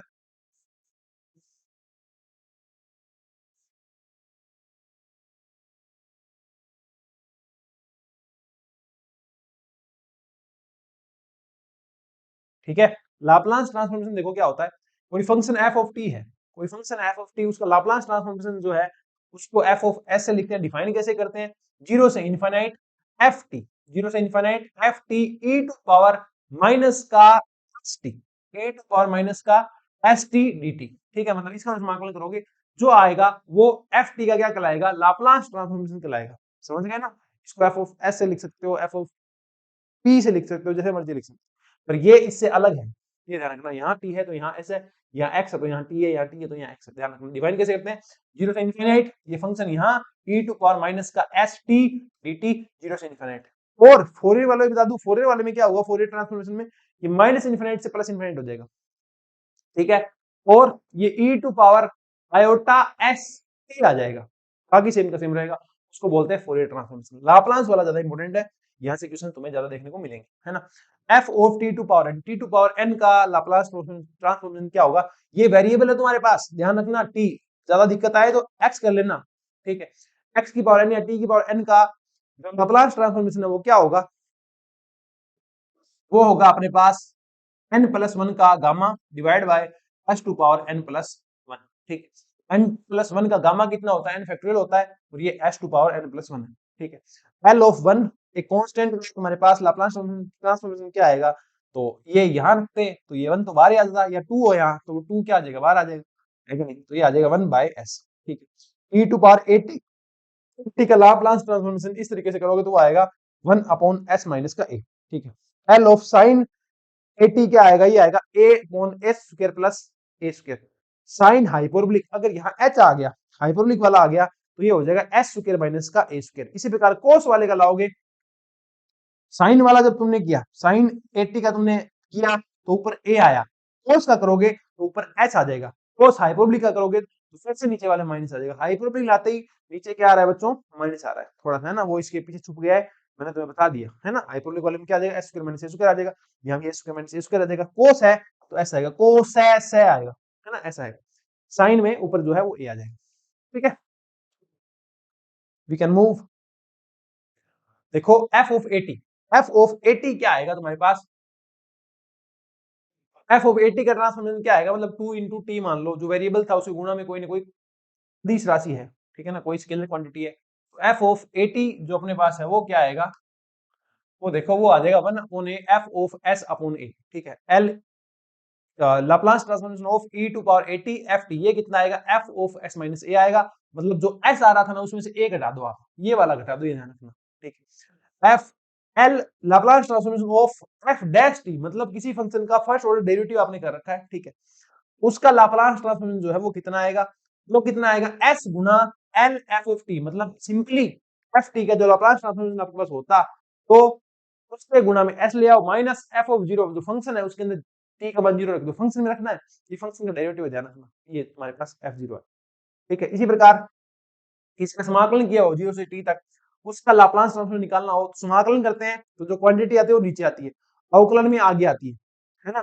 समाकलन में नीचे आती है तो इसका सिंपल लाप्लास ट्रांसफॉर्मेशन आ जाएगा और नीचे क्या आ जाएगा, एस आ जाएगा। क्या आ जाएगा, समाकलन किया हुआ है तो क्या आ जाएगा, एक क्वांटिटी नीचे आएगी एक्स्ट्रा, वो कौन सी क्वांटिटी है, एस है। टी की पावर एन अगर इसके आगे हो, आगे क्वांटिटी कब आती है, जब डेरिवेटिव करते हैं तो यहाँ क्या होगा, डेरिवेटिव होगा, डेरिवेटिव होगा एन ऑर्डर का है तो यहाँ एन ऑर्डर का डेरिवेटिव होगा एस के रिस्पेक्ट में। अब एफ एस आएगा तो फंक्शन किसका होगा, एस का होगा, तो इसका nth ऑर्डर डेरिवेटिव हो जाएगा, साथ में गुणा में आ जाएगा माइनस एक की पावर एन। एक है तुम्हारे पास Laplace transformation 1/t f of t, तो ये कितना आएगा, डिवाइड में कब आता है, जब इंटीग्रेशन होता है तो s से लेकर के इनफाइनाइट तक इसका समाकलन होगा f s ds। ठीक है, फॉर्मूले थे इसमें, एक तरीके से मैंने तुम्हें फॉर्मूले जो है वो रिवाइज करवा दिए। ठीक है, टाइम बाउंडेशन की वजह से मैं इनको बहुत ज्यादा एक्सप्लेन आपको नहीं कर सकता है ना। ठीक है, वी कैन मूव नाउ, तो मूव करते हैं चलो आगे। फोरियर ट्रांसफॉर्मेशन, फोरियर ट्रांसफॉर्म जो है, फोरियर ट्रांसफॉर्म बोलो या फोरियर ट्रांसफॉर्मेशन बोलो, इसमें क्या है, सिंपल मैंने तुम्हें जैसे बताया एफ एक्स आ जाएगा उसकी जगह, वो टी था तो एफ टी था, एफ एक्स है तो एफ एक्स आ जाएगा। ठीक है, मतलब एफ एक्स का जो फोरियर ट्रांसफॉर्मेशन है वो इस तरीके से डिफाइन करते हैं, f x e to power iota s x, वहां कितना था माइनस का अपना माइनस का एस टी था, है ना, यहाँ कितना है e टू पावर आयोटा ऐसा कर, मतलब प्लस हो गया, प्लस हो गया और आयोटा आ गया और माइनस इनफाइनाइट से प्लस इनफाइनाइट हो गया, वहां कितना जीरो से इनफाइनाइट था और dx आ गया। ठीक, और ये आ जाएगा 1/√2π, 1/√2π। ये भी हो सकता है आपको 1/√2π देखने को ना मिले तो इसका फोरियर ट्रांसफॉर्मेशन, fx का फोरियर ट्रांसफॉर्मेशन ये जो है वो 1/√2π ना मिले तो ये ऐसा भी हो सकता है, दोनों सही है।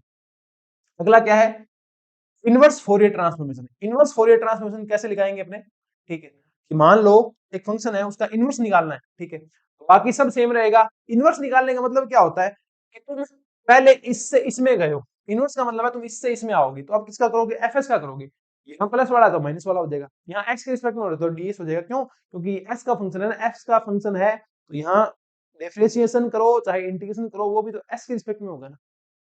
के रिपोर्ट, ठीक है, आगे 1/√2π, इसको बोलते हैं इनवर्स फोरियर ट्रांसफॉर्मेशन। एक आता है फोरियर साइन ट्रांसफॉर्मेशन, उसमें क्या है, फोरियर साइन में क्या करना है, पहली बात ये नहीं लेके आना, सिर्फ साइन लेके आना है। ठीक है, माइनस इनफाइनाइट से प्लस इनफाइनाइट था तो वो तुम्हारे पास क्या हो जाता है, डबल हो जाता है, तो आगे 2 आ जाएगा, 1/√2π था, आगे 2 आ गया तो ये बन गया 2/π। ठीक, अगला क्या है, एफ ऑफ एस, फोरियर कोस, कोस वाले में यहाँ कोस आ जाएगा, कोस एस एक्स, यहाँ कोस साइन एक्स आएगा। बस ये फॉर्मूले हैं, आपको थोड़े से ध्यान रखने हैं, इनसे आपका सवाल जो है आपने बहुत थोड़ी सी प्रैक्टिस कर रखी है ना, तो भी आपका जो काम है वो हो जाएगा। इसी तरीके से बाकी के जो फॉर्मूले हैं वो तुम देख सकते हो, कुछ में से इसमें आपको आने नहीं चाहिए। देखो f of f minus a है तो ये e to power i s a f s हो जाएगा। यहाँ वहां याद करो e to power a t into f of t था तो उसका आया था कि f of s minus a, जो फोरियर ट्रांसफॉर्मेशन आपका आ रहा है ना एस के एस में एफ ऑफ एस आ रहा है उसमें से आप ए घटा दो, एफ ऑफ एस माइनस ए कर दो आप, है ना। अगला क्या है, F small F F F A minus A x, ठीक है, एफ एफ ए एक्स मतलब एफ ऑफ ए एक्स का आपको समाकलन करना है, वो फोरियर ट्रांसफॉर्मेशन करना है। ठीक है, मेरे दिमाग में जब ज्यादा इंफॉर्मेशन जो होती है मैं एक साथ बोल नहीं पाता तो वो जबान जो है वो अटकने लगती है ना। तो ये क्या हो जाएगा 1/a f of s upon a. ठीक है, और ये अपने पास और क्या है, इसी प्रकार ये देखो गुणा में आया है, ठीक है ना, जब ये होगा गुणा में होगा ax के, ठीक है, तो वो डिवाइड में चला जाएगा 1/a f of s upon a. इसी प्रकार एफ ऑफ एक्स है, इसके साथ कोस वाला हो, ठीक है, कोस को कैसे लिखते हो, e में लिखते हो, ठीक है, तो वो उसका थोड़ा सा एडिशन होके कुछ बनता है, वो इस तरीके से तुम्हें याद रखना है, 1/2 एफ एस प्लस है एफ एस माइनस है, एक्स की पावर एन आगे हो, आगे कब होता है, जब अवकलन होता है तो जो आएगा उसका अवकलन कर देना, माइनस आयोटा की पावर एन कर देना, वहां क्या था एक की पावर एन था, यहाँ क्या माइनस आयोटा की पावर एन है, क्यों, क्योंकि इसमें जब फोरियर किया था ट्रांसफॉर्मेशन तो उसमें आयोटा था, आयोटा एक्स था, याद रखना। ठीक है, इसी प्रकार यहाँ समाकलन हो रहा है, समाकलन होता है तो नीचे आता है तो इसमें नीचे आ जाएगा माइनस का आयोटा एस, एक ही बार हो रहा है तो एक ही बार आएगा एस ऑफ एस। ठीक है, इसी प्रकार अवकलन किया हुआ हो, ठीक है, अवकलन करते हैं तो संख्या आगे आती है तो अब इस बार आगे आ जाएगी। बस इस प्रकार तुम्हारा जो फोरियर ट्रांसफॉर्मेशन है आई थिंक ये यही खत्म हो गया है। ठीक है, अब आते हैं तुम्हारे पास क्या, कॉम्प्लेक्स एनालिसिस, जो क्या हुई है आपके नई ऐड हुई है, ठीक है ना, पहले ये आपकी ऐड नहीं हो रखी थी, अब ये आपके जो ऐड है वो हो रखी है। देखो कॉम्प्लेक्स एनालिसिस के अंदर क्या है, कि तुम्हारे पास एक कॉम्प्लेक्स, तुम्हारे पास जो राशि है कॉम्प्लेक्स क्वांटिटी जो है, तुम्हारे पास कॉम्प्लेक्स नंबर जो है, तुम कैसे डिफाइन करते थे?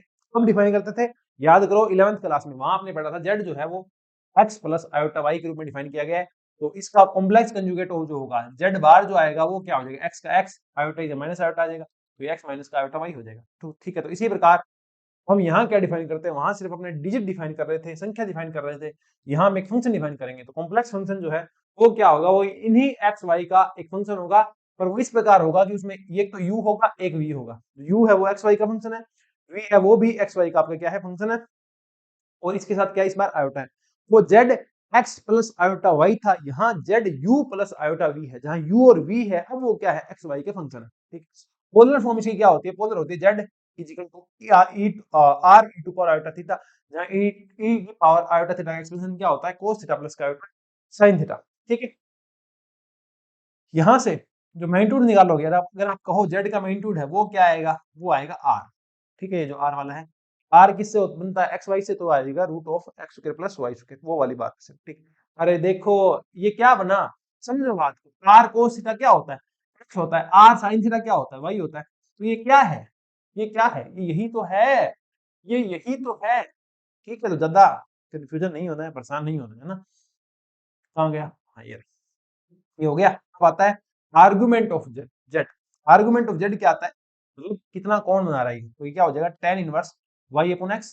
अरे लंब बटा आधार करोगे तभी तो टेन थीटा आएगा, तो वहां थीटा ऐसे तो निकालते हैं। ठीक है, अच्छा, तो ये जो जेड है, जेड का मैग्नीट्यूड आपने यहाँ जो आर निकाला है, इसकी कुछ प्रॉपर्टी है क्या? दो संख्याओं को जोड़ के उनका मैग्नीट्यूड लोगे ना तो वो हमेशा कम आएगा उन अलग अलग संख्याओं के मैग्नीट्यूड से। तुम एक्सपेरिमेंट भी कर सकते हो, यहाँ ले लो 3, यहाँ ले लो -2, लेस देन इक्वल टू, दोनों का मैग्नीट्यूड कर लो। ठीक है, ये तुम घर पे चेक कर लेना, सही आएगा ना। दूसरा, z1 माइनस z2 का magnitude greater than equal z1 minus का z2 का मैग्नीट्यूड। तीसरा, दो के गुणा में है तो कोई दिक्कत नहीं है, वो सीधा ही रहता है, भाग में है तो भी कोई दिक्कत नहीं है, वो सीधा ही रहता है। ठीक, आर्ग्यूमेंट के साथ क्या है? आर्ग्यूमेंट के साथ वही चीज है जो लोग के साथ थी। लोग ए बी क्या होता है? लोग ए प्लस लोग बी। तो आर्ग्यूमेंट z1 z2 से लेकर के zn क्या हो जाएगा? z1 argument of z1 plus argument of z2 plus argument of zn। ठीक है, इसी प्रकार यहाँ पे आर्ग्यूमेंट z1 बाई z2 क्या हो जाएगा? आर्ग्यूमेंट ऑफ z1 माइनस का आर्ग्यूमेंट ऑफ z2। ठीक है, चल सकते हैं आगे। अगला आता है De Morgan theorem. De Morgan theorem क्या कहती है? अगर कोस theta plus iota sine theta इसकी पावर क्या है? एन है, तो ये हो जाता है एन, इसके आगे आ जाएगा थीटा के आगे, तो ये हो जाता है cos n theta iota sine n theta. ठीक है, ये तुम्हारे पास पहले से आएगी, मैंने बता ही दिया। ये यहाँ माइनस है तो यहाँ माइनस आ जाएगा। अच्छा, माइनस क्यों आया? माइनस को समझ लो ना आप, दिक्कत क्या है। ठीक है, यहाँ माइनस आया है ना, ये क्या था? e टू पावर थीटा था। यहाँ माइनस आया मतलब n का मान कितना हो गया? -1। -1 रखोगे, n का मान -1 रखो, क्या आया? कोस माइनस थीटा। कोस माइनस थीटा क्या होता है? Plus theta. अरे कोस माइनस थीटा होता है प्लस कोस थीटा, ये प्लस कोस थीटा आ गया। यहाँ माइनस आएगा तो साइन माइनस थीटा कितना होता है? Minus sine theta. तो इस तरीके से आ गया। तो इसको आप थोड़ा सा ऐसे भी समझ सकते हैं। ठीक है, चलें आगे। अब यहाँ से ये ऐसा है, ये ऐसा है, यहाँ से cos थीटा का मान निकालोगे तो आता है e to power iota theta plus e to power minus iota theta बराबर 2 बाई 2। साइन थीटा का मान जो है वो इस तरीके से इतना आ जाता है। cos हाइपरबोलिक के अंदर क्या होता है? आयोटा वाला नहीं आता, सिर्फ थीटा आता है, तो ऐसा आएगा। और हाइपरबोलिक के अंदर सिर्फ आयोटा वो तुम्हारे पास आयोटा वाला नहीं आता, नॉर्मल आता है, तो आयोटा का जिक्र ही नहीं होता, यहाँ से भी आयोटा हट जाएगा। समझ रहे हो ना? ये चीजें तुम्हारे काम आएगी, तो मैंने यहाँ ऐड कर दी है लिख लिख के तुम्हारे लिए। ठीक है, गधा मजदूरी करके लिख लिख के तुम्हारे लिए ऐड कर दी, काम आएगी तुम्हारे, है ना। जेड इजिकल टू क्या था? R e to power iota theta था।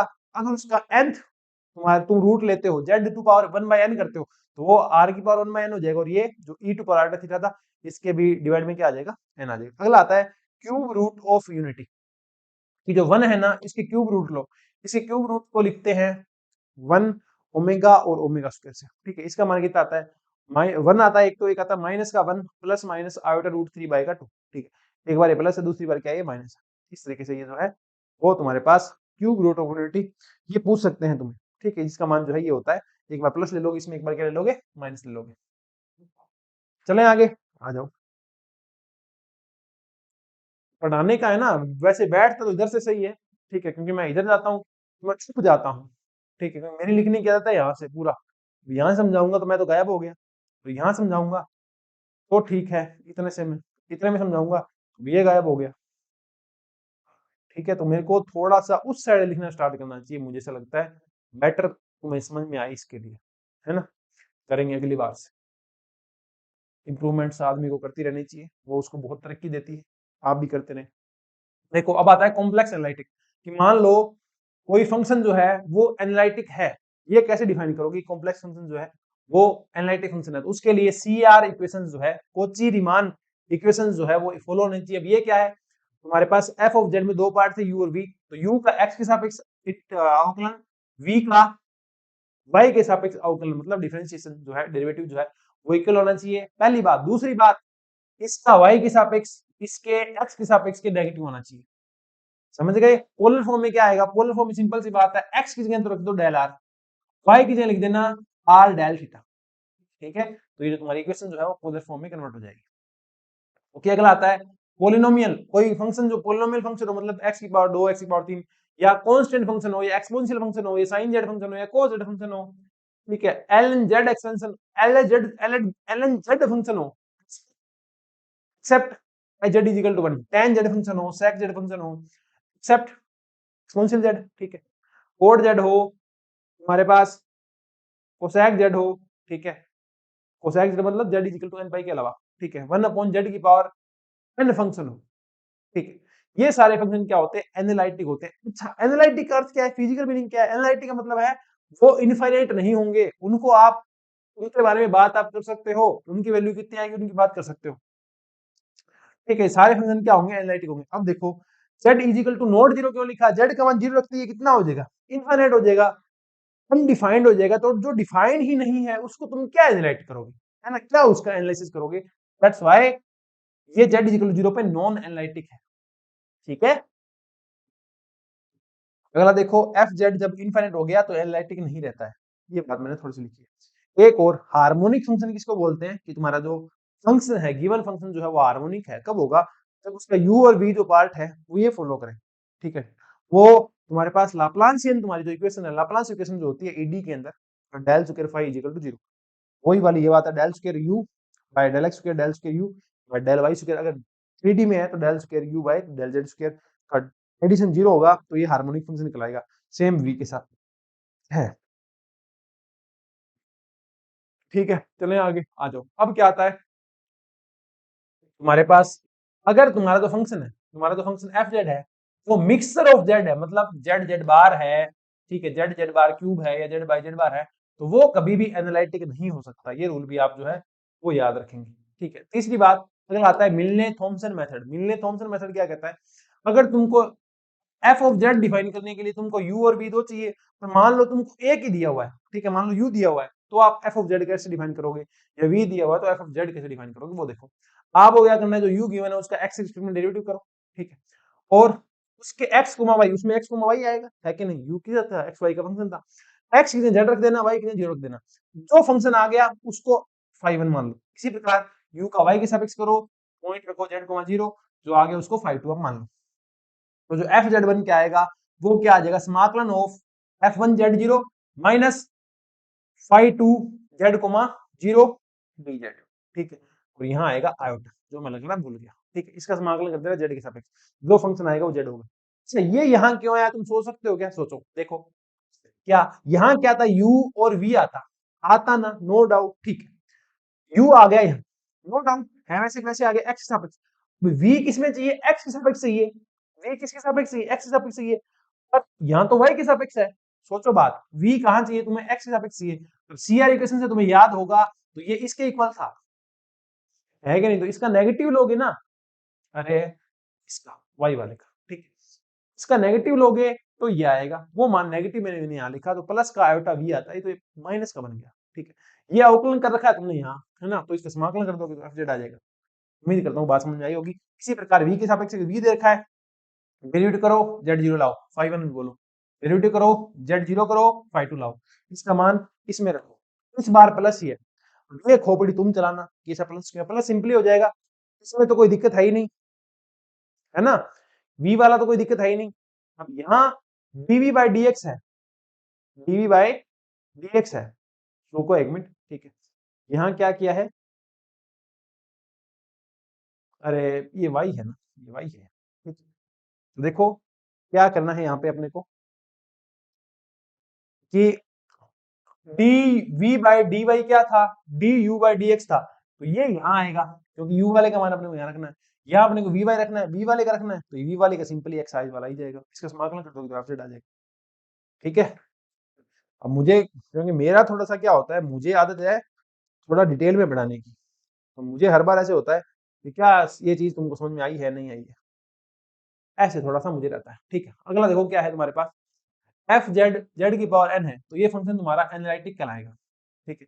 मतलब कुछ भी मान रखो, ये तुम्हारा इनफाइनाइट नहीं होगा, इनफाइनाइट रखोगे तो इनफाइनाइट हो जाएगा। ठीक है। एक दो तीन चार जो भी रखोगे इनफाइनाइट नहीं होगा। F Z one upon Z की पावर एन, जेड का मान जीरो रखोगे तो नॉन एनालिटिक, जेड का मान जीरो रखोगे तो ये नॉन एनालिटिक होगा, जेड का मान बाकी कुछ रखो जीरो के अलावा तो ये एनालिटिक हो जाएगा। इसी प्रकार ये फंक्शन है, जेड का मान अल्फा रखोगे तो ये नॉन एनालिटिक होगा, बाकी जेड का मान कुछ भी रख दो, ठीक है, आपके पास ये क्या रहेगा, एनालिटिक रहेगा।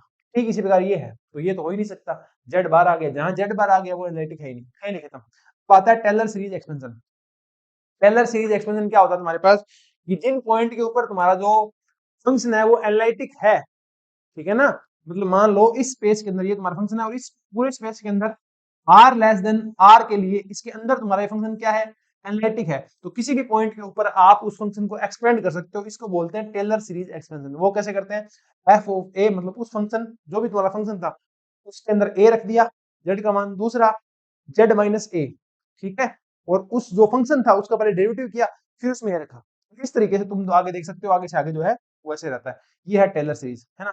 टेलर सीरीज के बाद एक सीरीज और आती है, उसका फायदा क्या है, उसका फायदा ये है कि जिन पॉइंट के ऊपर तुम्हारे पास, जिन पॉइंट के ऊपर तुम्हारे पास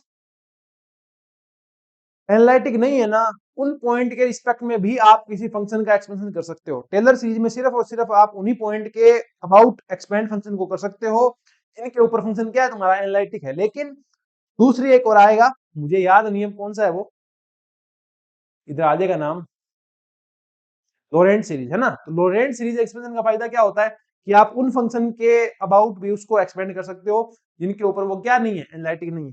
ठीक है। तो ये क्वेश्चन आ सकता है कि लोरेंट सीरीज में और टेलर सीरीज में क्या डिफरेंस है। ठीक है। तो इसको लोरेंट वाले का एक सिंपल फॉर्म ये रख दिया, एफ ऑफ जेड जो है वो summation of Z equal to 0 से इनफिनिट जाएगा, उसकी पावर एन है, एन मतलब ये nth टाइम डेरिवेटिव है फंक्शन का, उसके बाद ये रखा है नीचे ए फैक्टोरियल जेड माइनस ए की पावर एन, है ना। एन का मान रखते जाना 0 1 2 3 4 जितना भी होता है। अब ऐसे हम एक्सपेंशन e की पावर x का एक्सपेंशन लिखा है, cos x का लिखा है, sin x का लिखा है, देख लेना तुम्हारे काम आ जाएगा, है ना। रेडियस ऑफ कन्वर्जेंस क्या होता है कि मान लो तुमने एक सर्कल डिफाइन किया कि इसके अंदर तुम्हारा फंक्शन क्या है, एनालिटिक है। यहाँ एक ऐसा पॉइंट आ रहा है जिसके ऊपर तुम्हारा फंक्शन क्या हो रहा है, नॉन एनालिटिक हो रहा है, तो इस पॉइंट पर तुम्हारी जो लास्ट बाउंड्री है, सेंटर कुछ भी हो सकता है, सेंटर मूल बिंदु भी हो सकता है, ठीक है, या और कोई पॉइंट भी पहले से तुम्हें दे रखा है 1,2 या 2,3, वो भी सेंटर हो सकता है। तो ये जो रेडियस इसकी आ रही है ना, यही इस फंक्शन की क्या है, रेडियस ऑफ कन्वर्जेंट है, रेडियस ऑफ कन्वर्जेंस है। ठीक है। दूसरा तरीका क्या है, दूसरा तरीका ये है, रेडियस क्या आती है, limit n tends to infinite a to power a n divide by a n plus 1। अब a n क्या है, a n है z की पावर n का कोफिशिएंट, ठीक है, वो a n है तुम्हारे पास। ठीक है। यहाँ a n प्लस 1, समझे क्या बात, मतलब मान लो z की पावर n का जो कोफिशिएंट है वो a n होता है, अरे ये वाला, ठीक है, और z की पावर n प्लस 1 का ए एन प्लस 1 होता है, कोफिशिएंट जो होता है वो जो भी हो, एन का मान इनफिनिट रखोगे तो रेडियस हमारे पास आ जाएगी। दूसरा तरीका है, इसके अंदर अगर एनालिटिक है तो ये क्या होगी, रेडियस होगी। सिंपल सी बात कि जेड माइनस जेड जीरो मतलब ये किस में डिफाइन किया गया है, वो है जेड जीरो, जीरो होगा तो यहाँ जीरो आ जाएगा, मतलब मूल बिंदु पे डिफाइन करोगे तो यहाँ जीरो आ जाएगा। इज लेस देन आर, इसके अंदर पूरा एनालिटिक है, ठीक है। तो ये जो आर जो है वो, ये वाली आर जो है वो रेडियस ऑफ कन्वर्जेंस कहलाती है उस फंक्शन की। चलें आगे, आ जाओ आगे चलते हैं।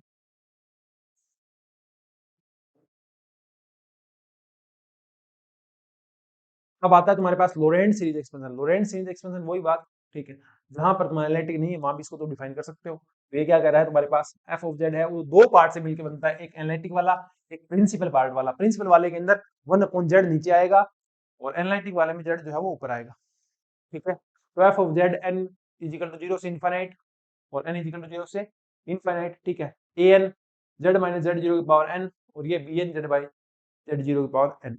इस तरीके से इसको लिखते हैं, इतना याद हो कोई काफी है, ठीक है। अब आते हैं सिंगुलर पॉइंट। सिंगुलर पॉइंट क्या होते हैं? सिंगुलर पॉइंट वो पॉइंट होते हैं जिनके ऊपर तुम्हारा फंक्शन जो है वो नॉन एनालिटिक हो जाए। नॉन एनालिटिक मतलब उसका मान इनफाइनाइट हो जाए, ठीक है। जिस प्रकार ये तुम्हारे पास z माइनस का a है, z इक्वल टू a रखते हैं, ये क्या हो जाएगा? इनफाइनाइट हो जाएगा, इनफाइनाइट हो जाएगा, नॉन एनालिटिक हो जाएगा। तो z इक्वल टू a तुम्हारे पास क्या है? आइसोलेटेड, सॉरी सिंगुलर पॉइंट है। क्या है? सिंगुलर पॉइंट, ठीक है, जिसकी जरूरत अपने को स्पेशल फंक्शन में ही पड़ेगी, ठीक है। तो अपने पास यहाँ क्या आता है? Isolated singular point. तो ऐसा सिंगुलर पॉइंट, ठीक है, जिसके आसपास कोई दूसरा सिंगुलर पॉइंट नहीं हो, वो क्या कहलाता है? आइसोलेटेड सिंगुलर पॉइंट कहलाता है। सिंगुलर पॉइंट क्या कहलाता है? सिंगुलर पॉइंट वो होता है जिसके ऊपर तुम्हारे पास कोई फंक्शन जो है वो नॉन एनालिटिक बन जाता है, ठीक है। Z is equal to z zero रखा, उस पे एफ जेड इनफाइनाइट हो गया, जेड जीरो क्या हो गया? आइसोलेटेड सिंगुलर पॉइंट हो गया। नॉन आइसोलेटेड मतलब क्या है कि अगर z is equal to z zero पे ये इनफाइनाइट हो रहा है तो इसके आसपास कुछ पॉइंट और होंगे जिसके ऊपर तुम्हारे पास ये सिंगुलर पॉइंट और होंगे। समझो बात को कि मान लो ये पॉइंट है सिंगुलर पॉइंट और इसके आसपास कोई और ऐसा पॉइंट नहीं है जिसके ऊपर वो अनडिफाइंड हो रहा है, नॉन एनालिटिक हो रहा है।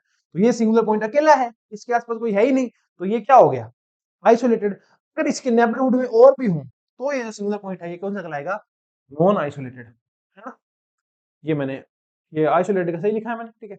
नॉन आइसोलेटेड का क्या हो गया? No neighbourhood have zero note like, अगर कोई नहीं है आसपास तो ये कौन सा कहलाता है? आइसोलेटेड। नॉन आइसोलेटेड इसका उल्टा, मतलब पड़ोस में कोई है, ठीक है। अगला क्या है? Removal singularity. रिमूवल सिंगुलरिटी क्या होती है? रिमूवल सिंगुलरिटी वो होती है जब तुम्हारे पास जब तुम्हारे पास ये वाला पार्ट हो ही ना, एक ऐसा सिंगुलर पॉइंट, ठीक है, कि जब आप उसके अंदर लोरेंट सीरीज एक्सपेंशन करोगे तो प्रिंसिपल पार्ट होगा ही नहीं, ये वाला पोर्शन ही नहीं आएगा, ठीक है। तो उसको बोलते हैं कौन सी सिंगुलरिटी? Removal singularity. मतलब समझो आपके पास एक फंक्शन के अंदर एक ऐसा सिंगुलर पॉइंट था जिसके ऊपर फंक्शन क्या हो रहा था? इन्फिनिट हो रहा था। अब उस पॉइंट के ऊपर जब आपने लोरेंट सीरीज एक्सपेंशन किया, जेड जीरो था मान लेते हैं वो पॉइंट, तो जेड जीरो पे जब आपने लोरेंट सीरीज एक्सपेंशन किया, ऐसा आया, उसमें प्रिंसिपल पार्ट था ही नहीं, तो वो पॉइंट क्या कहलाता है? वो सिंगुलर पॉइंट क्या कहलाता है? रिमूवल सिंगुलर पॉइंट कहलाता है। आता है नॉन रिमूवल, ठीक है। नॉन रिमूवल के अंदर दो आते हैं, एक आता है नॉन एसेंशियल सिंगुलर पॉइंट, एक आता है एसेंशियल। अगर ये वाली टर्म्स आ रही है, प्रिंसिपल पार्ट जो आ रहा है इसमें इनफिनिट टर्म है, कितनी टर्म है? इनफिनिट। तो जो आपकी सिंगुलर पॉइंट है वो कहलाता है कौन सा? Essential singular point. ए से एसेंशियल, आई से इंफिनिटी होता है, तो मान लो ई से इंफिनिटी होता है, ठीक है। एसेंशियल सिंगुलरिटी का मतलब क्या है? वहां तुम्हारे पास इनफिनिट प्रिंसिपल पार्ट होंगे। और नॉन एसेंशियल का मतलब क्या है? लिमिटेड होंगे प्रिंसिपल पार्ट, एक दो तीन टर्म होगी, ज्यादा नहीं होगी, है ना, पांच सात होगी, लिमिटेड होगी। तो वो जो आपका पॉइंट है वो कहलाता है नॉन एसेंशियल। चलें आगे। चलो, अब आती है Cauchy residue theorem. Cauchy residue theorem क्या होती है? देखो, कॉची रेजिड्यू थ्योरम होती है तुम्हारे पास कि एक कंटूर है, कंटूर मतलब तुम्हारा जो स्पेस है जिसमें तुम इंटीग्रेशन करोगे वो क्या हो चुका है? क्लोज हो चुका है, ठीक है। तो कंटूर का जो इंटीग्रल है तुम्हारे पास वो हमेशा कैसे डिफाइन होगा? Plus minus 2 pi iota sum of residue at poles, ठीक है। कि जो भी तुम्हारे पास सिंगुलर पॉइंट्स आ रहे हैं उनके ऊपर तुमको क्या निकालना पड़ेगा? रेजिड्यू निकालना पड़ेगा। अब रेजिड्यू क्या होता है वो भी तुम सीखोगे, ठीक है ना। तो सम ऑफ रेजिड्यू एट पोल्स नहीं कह सकते, सिंगुलर पॉइंट्स कहेंगे, है ना। ये गलत लिख दिया है मैंने, इसको सही कर दूं क्या? आपकी आज्ञा हो तो वो मैं सही कर दूंगा, आपको जो मैं पीडीएफ प्रोवाइड करूंगा ना उसमें सही कर दूंगा। एट एस पीस, है ना, सिंगुलर पॉइंट्स, सिंगुलर पॉइंट के ऊपर, ठीक है। तो हम कहाँ थे? हम यहाँ थे, हाँ ये ऐसे होगा। प्लस का मतलब क्या है? प्लस का मतलब है कि आप एंटी क्लॉकवाइज गए हो। क्लॉक कैसे चलती है? ऐसे। तो अगर आप ऐसे जा रहे हो तो आपको प्लस लेना है, ठीक है। और अगर आपका कंटूर ऐसे दिया हुआ है तो आपको माइनस लेना है, ठीक। ये तुम्हारे पास किसी क्लोज लूप के अंदर, कंटूर के अंदर जो इसका इंटीग्रेशन होगा वो इस तरीके से डिफाइन होगा। अब रेजिड्यू कैसे निकालते हैं? किसी भी पॉइंट के ऊपर, सिंगुलर पॉइंट्स के ऊपर उस फंक्शन के आप सिंगुलर पॉइंट निकाल लोगे कहाँ कहाँ पे इनफिनिट हो रहा है, और उसके ऊपर रेजिड्यू कैसे निकालोगे वो देखो। मान लो एक फंक्शन है p बटे q के रूप में, ठीक है, और q का मान 0 नहीं है, तो उस पॉइंट के ऊपर तुम्हारा इस फंक्शन का रेजिड्यू डिफाइन कैसे होगा? वो होगा ये फंक्शन है वैसे के वैसे, z जीरो आ जाएगा। दूसरा इसका क्या कर दो? डेरिवेटिव। क्या कर दो? डेरिवेटिव कर दो। अब यहाँ क्या रख दो आप? z जीरो रख, क्या रख दो? z जीरो रख दो। तो वो क्या हो जाएगा? Residue at z equal to z zero आपका हो जाएगा, ठीक है। अगला हो गया। अच्छा, pole of order. And pole of order का मतलब क्या होता है? कितनी बार हो रहा है, जैसे ये है, ठीक है, एक तो ये है, एक ये है, तो इसका सिंगुलर पॉइंट कितना है 0, इसका भी कितना है 0, पर इसकी पावर n है, तो इसका जो पोल बोलेंगे, इसको क्या बोलेंगे पोल, कौन से ऑर्डर का, nth ऑर्डर का। पोल अगर आ जाता है r residue at pole of order n, अगर nth ऑर्डर का पोल आ रहा है तो उस टाइम जो रेजिड्यू है वो कैसे डिफाइन होगा, देखो तो जो रेजिड्यू है वो कुछ इस तरीके से डिफाइन होगा, limit z tends to z not 1 by n minus 1 factorial b to power, मतलब derivative nth n minus 1 order derivative किसी रिस्पेक्ट में, z के रिस्पेक्ट में, ब्रैकेट z माइनस 0 या z माइनस a है ना, z is equal to z not है ना, तो यहाँ आएगा z नॉट की पावर n ऑफ z। अगर यहाँ a लोगे तो वहां a आ जाएगा, अगर यहाँ z नॉट लोगे तो वहां z नॉट आ जाएगा। ये सूत्र है, इस सूत्र को याद रखना है आपने, मुझे पता होगा, उम्मीद करता हूं मैं, तुमने ढंग से पढ़ रखा है सब कुछ, सिर्फ तुम्हारे क्रैश कोर्स बहुत काम का है, वरना काम का नहीं है। z इजिकल टू 0 पे बात करो कि z इजिकल टू 0 दे रखा है आपको पॉइंट, ठीक है, उस पे रेजिड्यू कैसे डिफाइन करोगे, तो 1 अपॉन z, उसका एक्सपेंशन करने के बाद जो तुम्हारे पास 1 अपॉन z आ रहा है उसका कोफिशिएंट कितना है, 0 भी हो सकता है, मान लो ये टर्म नहीं हो तो रेजिड्यू क्या हो जाएगा 0, अगर इसका कोफिशिएंट क्या हो 2, तो इस पॉइंट पे रेजिड्यू कितना हो जाएगा 2 हो जाएगा। अगला आता है तुम्हारे पास क्या, इम्प्रॉपर इंटीग्रल, क्या आता है, इम्प्रॉपर इंटीग्रल आता है, ठीक है। इम्प्रॉपर इंटीग्रल देखो, ठीक है, क्या होता है, माइनस इनफिनिटी से लेके प्लस इनफिनिटी तक तुम्हें कोई फंक्शन का इंटीग्रेशन करना है, ठीक है। पहले तो इसको पोल्स फाइंड करो, पोल्स फाइंड कर लिए तो इसका मान क्या हो जाएगा 2 pi iota into sum of residue lying in half of the plane, मतलब अगर ये तुम रियल एक्सिस ले रहे हो, ये तुम इमेजिनरी एक्सिस ले रहे हो, ठीक है, अगर पोल्स तुम्हारे पास जो रेजिड्यू पॉइंट्स है, सॉरी सिंगुलर पॉइंट्स है, वो इसके ऊपर हैं, ठीक है, यहाँ आ रहे हैं, ठीक है, तो उनके साथ उन पे रेजिड्यू ज्ञात करो और उनको 2 पाई आयोटा से गुणा करो। दूसरी बात, अगर वो रियल एक्सिस पे आ रहा है, अगर वो क्या आ रहा है रियल एक्सिस पे आ रहा है, तो उसको पाई आयोटा से गुणा करो। ऐसा क्यों है, ऐसा इसलिए है कि जब ये बनेगा ना, तो एक तो ये वाले सिंगुलर पॉइंट जो ऊपर आप में आते हैं वो मैटर करते हैं, तो 2 पाई आयोटा आ गया, ठीक है, एक सिर्फ ये वाले मैटर करते हैं, इधर वाले, तो जब इस पे आएंगे तो इसका आधा करो, तभी तो ये पाई आयोटा है, ठीक है ना। तो इस तरीके से आप जो है वो इम्प्रॉपर इंटीग्रल जो है उनकी भी कैलकुलेशन जो है वो कर सकते हैं, ठीक है। इसके बाद अपने पास है प्रोबेबिलिटी थ्योरी। अरे बहुत बड़ी है भाई मैथमेटिकल फिजिक्स तो, है मैंने मजे मजे में शुरू तो कर दिया, अरे बहुत बड़ा हो गया है। नहीं, चलो कोई नहीं, करते हैं, कर देंगे 15-20 मिनट में कर देंगे। अगला देखो अपने पास क्या है, प्रोबेबिलिटी थ्योरी क्या है, ये नया टॉपिक ऐड हुआ है। प्रोबेबिलिटी थ्योरी क्या कहती है, तुम्हारे पास अगर तुम्हारा डिस्ट्रीब्यूशन जो है, ठीक है ना, कि 5 आए, एक तुमने डाइस फेंका तो 1 आएगा, 2 आएगा, 3 आएगा, 4 आएगा, वो डिस्ट्रीब्यूशन जो है वो अगर डिस्क्रीट है तो तुम कौन से एक्सप्रेशन, कौन से डिस्ट्रीब्यूशन यूज करते हो, बाइनोमियल डिस्ट्रीब्यूशन और पॉइजन डिस्ट्रीब्यूशन जो है वो आप यूज करते हो। अगर एन, अगर ये डिस्क्रीट है, ठीक है, तब तो पॉइजन और बाइनोमियल यूज करोगे, अगर वो डिस्क्रीट नहीं है तो आप पॉइजन और बाइनोमियल यूज करोगे, अगर कंटिन्यूअस है तो आप जो है वो बाइनोमियल वाला यूज करोगे। तो अगर ये एन बहुत छोटा है, एन क्या है छोटा है तुम्हारे पास, तो बाइनोमियल वाला, एन बड़ा हो गया तो पॉइजन वाला, ठीक है। प्रोबेबिलिटी जो है नॉट टू स्मॉल, काफी थोड़ी बड़ी बड़ी प्रोबेबिलिटी तुम्हारे पास हो तो तुम्हें बाइनोमियल यूज करना है, अगर प्रोबेबिलिटी क्या हो थोड़ी हो, जैसे 0.01, तो तुम्हें पॉइजन यूज करना है। क्वेश्चन पॉइजन से आने के ज्यादा चांस रहते हैं, ठीक है, लेकिन नंबर ऑफ इवेंट्स जो है कितने हुए हैं और प्रोबेबिलिटी कितनी है, गुणा करोगे तो जो क्वांटिटी आती है वो फाइनाइट आनी चाहिए, तभी तुम क्या लगा सकते हो, पॉइजन डिस्ट्रीब्यूशन लगा सकते हो। तो देखो प्रोबेबिलिटी डिस्ट्रीब्यूशन फंक्शन क्या होता है, प्रोबेबिलिटी डिस्ट्रीब्यूशन फंक्शन आता है x इजिकल टू एक्स के ऊपर प्रोबेबिलिटी जो है वो डिफाइन की जाएगी e to power minus lambda, lambda to power x divide by x factorial, जहां x का मान क्या है 0 1 2 3 4 हो सकता है, ठीक है, जितने तुम्हारे पास वो है, जितनी कौन सी घटना घटित हो रही है उसके बिहाफ पे x आता है, वो आगे क्वेश्चन करेंगे तुम समझ जाओ, ठीक है।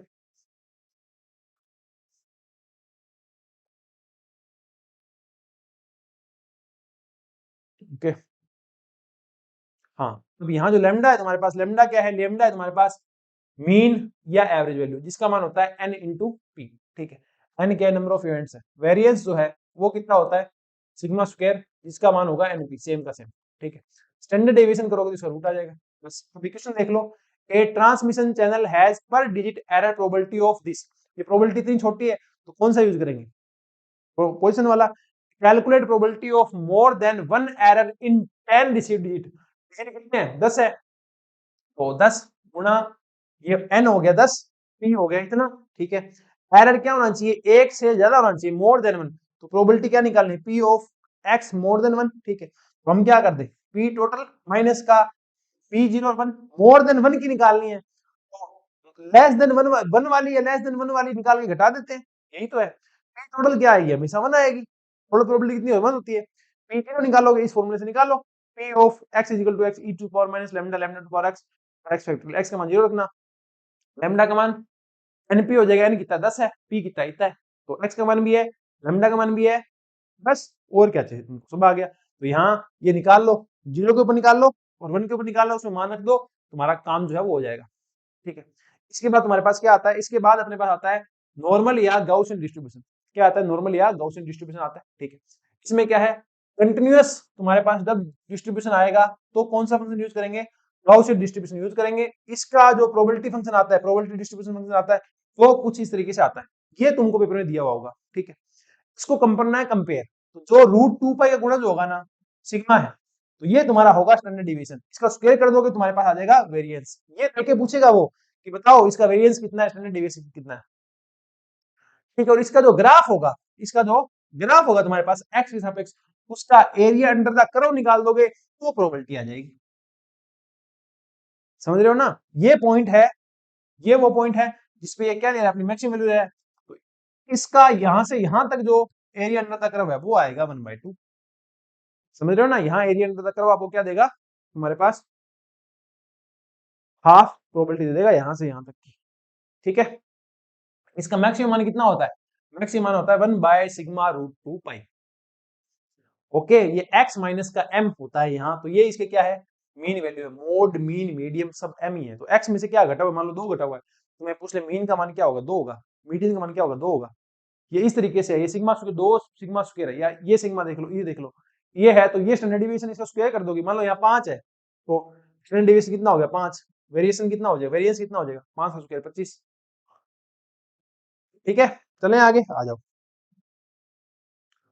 m मीन मोड मीडियन सब यही है।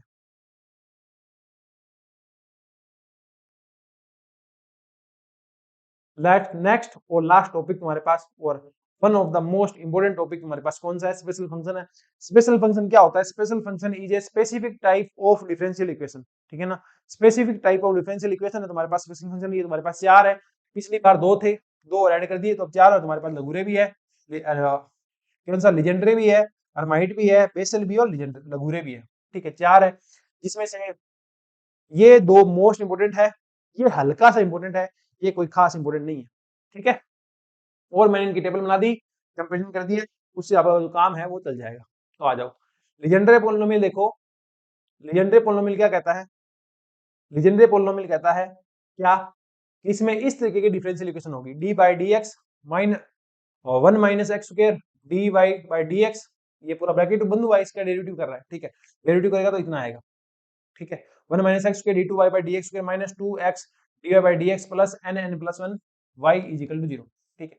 ये इसकी क्या है, डिफरेंशियल इक्वेशन है। ठीक इसी प्रकार हमारी क्या हो जाएगी, d two y by d x square minus का 2x d y by d x 2 lambda y is equal to 0, ये हर्माइट है, ठीक है। इसी प्रकार तुम्हारे पास बेसल की क्या आएगी, एक्स स्क्वायर, ठीक है, यहाँ x, इसके पास x square minus n square, यहाँ x, इसके साथ यहाँ 1 माइनस एक्स, यहाँ n, ये आ गया 0।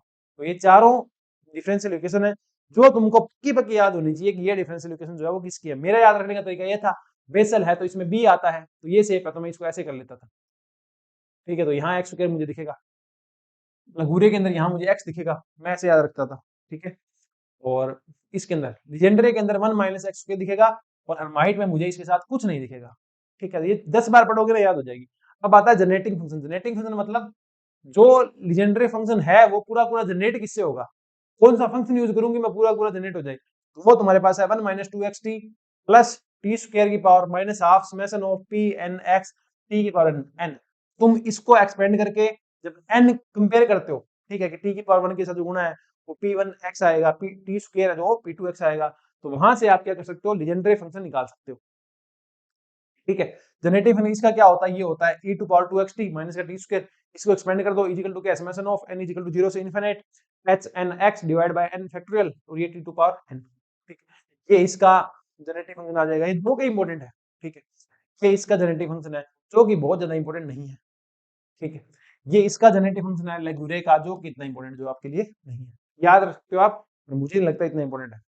ठीक है, इसके अलावा क्या है इसमें पास रिकरेंस रिलेशन क्या है कि जो लीजेंडरी फंक्शंस आ जाएंगे तुम्हारे पास L1 आएगा, L2 आएगा, L3 आएगा। ठीक है, तो वो कैसे सीधे जनरेट हो सकते हैं, वो हो सकते हैं p n x is equal to 1 upon 2 की power n n factorial d to power n d x की power n x square minus n की पावर n। ठीक है, यहाँ n का मान आप रखते जाओ, 0 रखोगे तो p 0 x आ जाएगा, 1 रखोगे तो p 1 x आ जाएगा। ठीक है, इसी प्रकार इसमें ये है -1 की power n e to power x square for nth order derivative e to power minus का x स्क्वायर। ठीक है, ये तुम्हारे पास कौन सा आ जाएगा, हर्माइट आ जाएगा। हर्माइट के बाद क्या आता है, हर्माइट के बाद अपने पास ये जनरेटिव फंक्शन है किसका, बेसल का, नॉट मच इंपॉर्टेंट। ये लगूरे का है, नॉट मच इंपॉर्टेंट।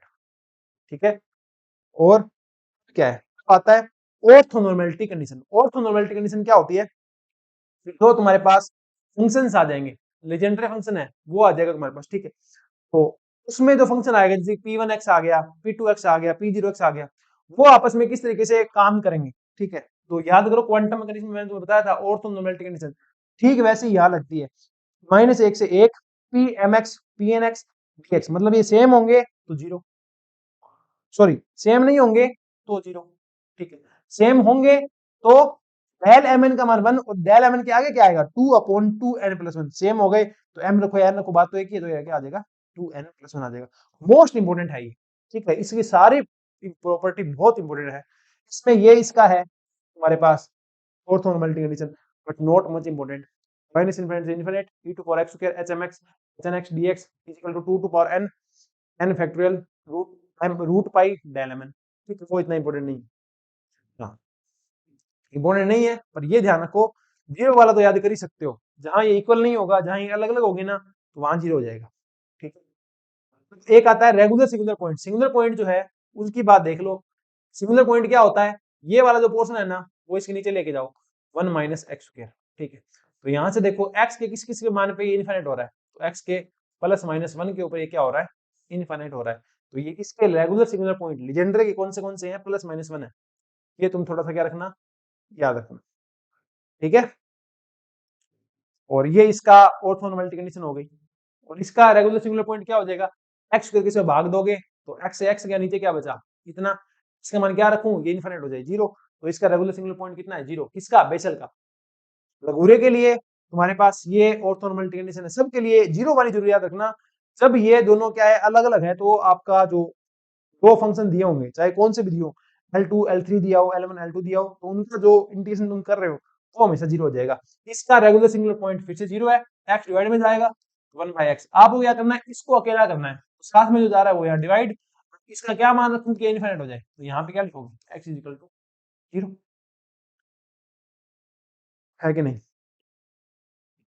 ठीक है, अब रिकरेंस रिलेशन। रिकरेंस रिलेशन मतलब क्या होता है कि जो तुम्हारे पास तुमने फंक्शन निकाले, चाहे लेजेंडरी फंक्शन निकाले हैं या हर्माइट के निकाले हैं या बेसल के निकाले हैं या लगुरे के निकाले हैं, ठीक है, उनके आपस में क्या रिलेशन है, तो आपस में रिलेशन क्या है इनके, किस वाले के, लेजेंडरी वाले के। ये है अपने पास 2n+1, ठीक है, एक्स पी एन n+1,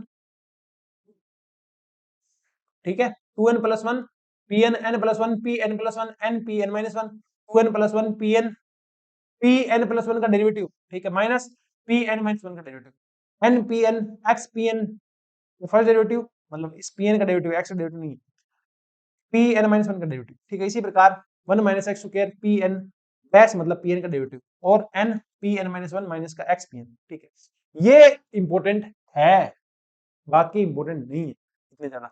हाँ, हर्माइट वाले भी थोड़े से हल्के से इंपॉर्टेंट तुम कह सकते हो, वो ज्यादा नहीं है। ये हर्माइट वाले देख लो 2n h-1 hn dash 2x hn 2n h1 -1 hn n+1 hn dash 2x hn n+1 x hn dash n hn -1 n hn। ठीक है, और पोलिनोमियल क्या है कि जो लीजेंडरी पोलिनोमियल है ना, वो फाइनल रिजल्ट निकले क्या आएंगे वो देख लो। p0 x का मान 1 आता है, अगले का x आता है, अगले का यहाँ x स्क्वायर आएगा, यहाँ x की पावर 0 आएगा, ये x है ना, सॉरी x स्क्वायर आएगा। अरे रुको रुको रुको, अरे यार देखो, ये 0 है ना, तो यहाँ x की पावर 0 है, ये 1 है ना, तो यहाँ x की पावर 1 है, यहाँ 2 है ना, तो या तो पावर 2 मिलेगी या 0 मिलेगी, यहाँ 3 है ना, तो या तो 3 मिलेगी या 1 मिलेगी, यहाँ 5 है ना, ठीक है, तो या तो यहाँ 4 है ना, तो या तो यहाँ 4 मिलेगा या 2 मिलेगा या 1 मिलेगा, मतलब इवन है तो इवन, ओड है तो ओड। इसका मान 1, फिर x 3/2 x स्क्वायर माइनस 1/2 5/2 3/2 1/2 5/2 5/2 ये 3/2 है ना। इस तरीके से इसको याद रखना है। ये तुमने देख लिया हार्मोनिक ऑसिलेटर वाले में, h0 x का मान 1, h1 x का मान 2x, h2 x का मान 4x square minus 2, h3 x का मान 8x क्यूब माइनस का 12x। यहाँ भी देख सकते हो 2 है तो इवन मिलेगा, 1 है तो ओनली ओड मिलेगा। इस तरीके से तुम्हें याद रखने हैं। बेसल के अंदर तुम्हारे पास ये क्या आ गए इनके आपस में, रिकरेंस क्या बोलते हैं, रिकरेंस लिस्टिंग बोलते हैं ना, हाँ। एक्स ये इतने इंपॉर्टेंट नहीं है, ठीक ठाक इंपॉर्टेंट है, थोड़ा सा इनको देखो देख लेना, बाकी इतने ज्यादा इंपॉर्टेंट नहीं है, ठीक। और बेसल से तो क्वेश्चन भी नहीं आता, ये बाकी में लिखा हुआ डाटा इनसे बहुत ज्यादा क्वेश्चन जो आपको नहीं मिलते हैं, हाँ ये मिल सकते हैं। J half x is equal to root of 2 by pi x sine x, ये इंपॉर्टेंट है, ये याद रख लेना, ठीक है। बाकी देखो तो देख लेना, तुम्हारी मर्जी है, ये याद रखने की जरूरत नहीं है। L0x का मान यहाँ 1 आता है, बाकी के तुम वहां से देख सकते हो, और इसमें कुछ खास नहीं है। लेजेंडरी की एक प्रॉपर्टी ये भी है, Pn0 का मान हमेशा 1 आएगा, चाहे P10 हो, चाहे P20 हो, चाहे P30, इसका मान हमेशा क्या आएगा, 0 आएगा। जब n का मान क्या है, ओड है। अगर n का मान क्या हो, इवन हो, ये मैंने गलत बोल दिया यहाँ पे 1 2 3 वाला नहीं, जब n का मान ओड होगा मतलब 1 होगा 3 होगा 5 होगा तो 0 आएगा, और अगर ये इवन होगा तो ये 1 आ जाएगा, ठीक है। क्यों, क्योंकि अगर ओड होगा तो साथ में x आएगा, x क्यूब आएगा तो वो उसको 0 कर देगा, है ना। यस है, Pn-1 का मान -1 बाहर आ जाता है, उसकी पावर n आ जाती है, और ये बनता है Pn1। Pn1 का मान ऑलवेज 1 होता है, तो ये बच गया इतना, ठीक है। Pn-x की बात करो तो -1 की पावर n बार, ये हो जाएगा Pnx, ठीक है। Pn has n number of nodes, boundary excluded. अगर तुम्हारे पास लीजेंड्रे पॉलिनोमियल है, जैसे कि मान लो P2x है, ठीक है, तो इसके अंदर तुम्हें नोड्स कितने मिलेंगे, 2 नोड्स मिलेंगे, और इसमें से हमने बाउंड्री वाले पॉइंट को शामिल नहीं किया, क्योंकि बाउंड्री वाले पॉइंट कभी भी नोड्स नहीं होते। अब ये नोड्स कब मिलेंगे, जब P2x का ग्राफ बनाओगे, अरे ये पॉलिनोमियल तो है, इसका ग्राफ आ सकता है, ठीक है। रमाइट के अंदर ये प्रॉपर्टी इंपॉर्टेंट है, देख लेना, HNX HN minus x equal to -1 to power n HNX, ठीक है। बेसल के अंदर हाँ, जे हाफ वाला क्या आया था, जे हाफ वाला x था मेरे हिसाब से √2 of pi x sine x, ठीक है। साइन वाला इतना आता है, माइनस हाफ वाला यहाँ कोस आता है, भाग दोगे तो ये बनेगा J half divide by J minus half is equal to tan x, ये पूछा जा सकता है तुमको, ठीक है। इसी के साथ तुम्हारी जो मैथमेटिकल फिजिक्स जो है वो क्या होती है, फिनिश होती है। मैं थोड़ा सा लास्ट में फास्ट जरूर कर गया, और वो जरूरी भी था ताकि ज्यादा बड़े लेक्चर नहीं, ठीक है। तो मैथमेटिकल फिजिक्स हो गई, इसको ऐसे ही डाल देंगे अपने, बाकी जैसे लेक्चर मेरे से बनेंगे, चाहे कंबाइन होकर बनेंगे तो कंबाइन करके डाल दूंगा, कंबाइन होकर नहीं बनेंगे तो अलग अलग डाल दूंगा, ठीक है। और ट्राई करूंगा as fast as I can, जितना फास्ट मैं कर सकूँ उतना फास्ट मैं करूंगा, ठीक है। बाकी तुम्हारा काम है सपोर्ट करना, प्यार देते रहना, ठीक है ना। सब्सक्राइब नहीं कर रखा अब तक तो सब्सक्राइब करो, कर रखा है तो शेयर करो, शेयर कर रखा है तो टेलीग्राम पे ज्वाइन करके पीडीएफ वगैरह ले लो, नोट निकाल लो, ताकि जितना जल्दी क्रैश कोर्स पूरा होगा उतना जल्दी तुम्हें फायदा है ना। मेरे तो थोड़ा रेस्ट हो जाएगा, अगर मैं थोड़ा गैप कर दूं तो मेरे तो थोड़ा रेस्ट हो जाएगा, पर मैं नहीं चाहता, मैं चाहता हूं मैं तो बाद में सो लूंगा, नींद तो पूरी मेरी बाद में हो जाएगी, बाकी काम मेरे बाद में हो जाएंगे, पर एक बार क्रैश कोर्स पूरा हो गया तुम उसके मल्टीपल रिवीजन पाओगे, ठीक है। और एक स्टूडेंट का कमेंट आया था कि कोई भी चीज फ्री मिल रही है ना, मतलब वो सोना नहीं है ना, कि सोना अगर तुम्हें बाय करना है तो उसके पैसे लगते हैं, कोई तुम्हें फ्री में बढ़ा रहा है ना तो उसकी कोई वर्थ नहीं है। किसी स्टूडेंट ने कमेंट किया था, अरे भाई ये कोई कमेंट करने वाले थोड़ी है, मैं रिस्पॉन्ड नहीं करता, मेरा ज्यादा ध्यान जो है नेगेटिविटी की तरफ बहुत कम होता है, अगर नेगेटिविटी की तरफ ध्यान दूंगा तो काम कब करूंगा, है ना। यूट्यूब पे जो अच्छे स्टूडेंट्स हैं, सब्सक्राइबर्स हैं, जिनको वेट है कि सर लेक्चर कब आएगा, उनके लिए काम कब करूंगा, ठीक है। फिर भी ऐसे कमेंट करते हैं लोग, मुझे नहीं लगता उन लोगों ने अपनी जिंदगी में कुछ उखाड़ा है या उखाड़ेंगे, ठीक है ना। तो ये थोड़ा सा ध्यान रखना चाहिए। स्टूडेंट का कमेंट था, एक तो स्टूडेंट ने ये कमेंट किया था कि मतलब जो फ्री मिल रहा है तो वो सोना नहीं है, और जो सोना मिल रहा है तो वो नकली होगा, वो फ्री फ्री मिल रहा है, ठीक है। ऐसा कुछ नहीं है, क्रैश कोर्स मुझे करवाना था, यूट्यूब पे मुझे कुछ ना कुछ लेके आना था, ठीक है, तो मैं लेके आया हूँ। मैं तो खुला कहता हूँ ना, मेरा क्या फायदा है इसमें, मेरा ये फायदा है इसमें, कुछ स्टूडेंट इससे टेस्ट ज्वाइन करेंगे, वो हमें फायदा है। और यूट्यूब पे मुझे करवाना था स्टूडेंट को, जो पेड बेच के स्टूडेंट है, तो मैंने कहा फ्री में करवा देते हैं, दूसरी बात। तीसरी बात, यूट्यूब की रीच बढ़ेगी, मेरे तो इतने फायदे इससे। बाकी जो तुम्हें कहना है, जो ठीक लगे वो तुम कर सकते हो, थोड़ा बहुत प्रमोशन इसमें होता ही है। ऐप वगैरह के लिंक तुम्हें डिस्क्रिप्शन में मिल जाएंगे, वहां से तुम ऐप डाउनलोड कर सकते हो फिजिक्स बाय निखिल राज, वहां से तुम टेस्ट सीरीज वगैरह ज्वाइन कर सकते हो। बहुत ही शानदार अल्टीमेट टेस्ट सीरीज जो है वो बनाई गई है। क्रैश कोर्स पूरा करने के बाद अगर टेस्ट सीरीज दोगे, जैसे एक सब्जेक्ट पूरा किया तो उसका टेस्ट दे दो, तो वहां आपको बहुत ज्यादा फायदा मिलता है। 3 तरीके की टेस्ट सीरीज बना दी, 5 टेस्ट की, 10 टेस्ट की और पूरे मिक्स प्लस 10 टेस्ट की। ये टेस्ट सीरीज जो है आप अपने अकॉर्डिंग ज्वाइन कर सकते हो, आपको बहुत फायदा इससे होगा। ठीक है, ऐप के लिंक, टेलीग्राम चैनल का लिंक, सब कुछ तुमको डिस्क्रिप्शन में मिल जाएगा। और सबसे बड़ी बात, मैथमेटिकल फिजिक्स तो है ना, मैंने पूरी यूट्यूब पे डाली थी, पीछे वाली जो मैथमेटिकल फिजिक्स थी मैंने पूरी यूट्यूब पे डाली थी, आप जाकर के उसका लेक्चर जो है वो देख सकते हैं। ठीक है, एमएससी वाला पोर्शन की पूरी मैथमेटिकल फिजिक्स, नए वाला पोर्शन नहीं डाला मैंने, उसमें कॉम्प्लेक्स नहीं डाली, फिर फोरियर सीरीज नहीं डाली, प्रोबेबिलिटी डिस्ट्रीब्यूशन नहीं डाला। ठीक है, वो अब ऐड हुए हैं। ठीक है, वो जाके आप मैथमेटिकल फिजिक्स कंप्लीट भी देख सकते हैं। ये तो क्रैश कोर्स की तरीके से थी। इसके नोट्स आपको टेलीग्राम चैनल में मिल जाएंगे, जिसपे 1000 सब्सक्राइबर अपने क्या हो गए, पूरे हो गए। उसके लिए तुम लोगों को बहुत सारा मेरी तरफ से थैंक यू। इसी तरीके से अपना प्यार सपोर्ट बनाए रखें। आप भी जिंदगी में बहुत तरक्की करो, मैं भी जिंदगी में बहुत तरक्की करूं, इसीलिए अपने लोग मेहनत करते हैं। ठीक है, तो अभी के लिए bye bye, thank you, take care, bye.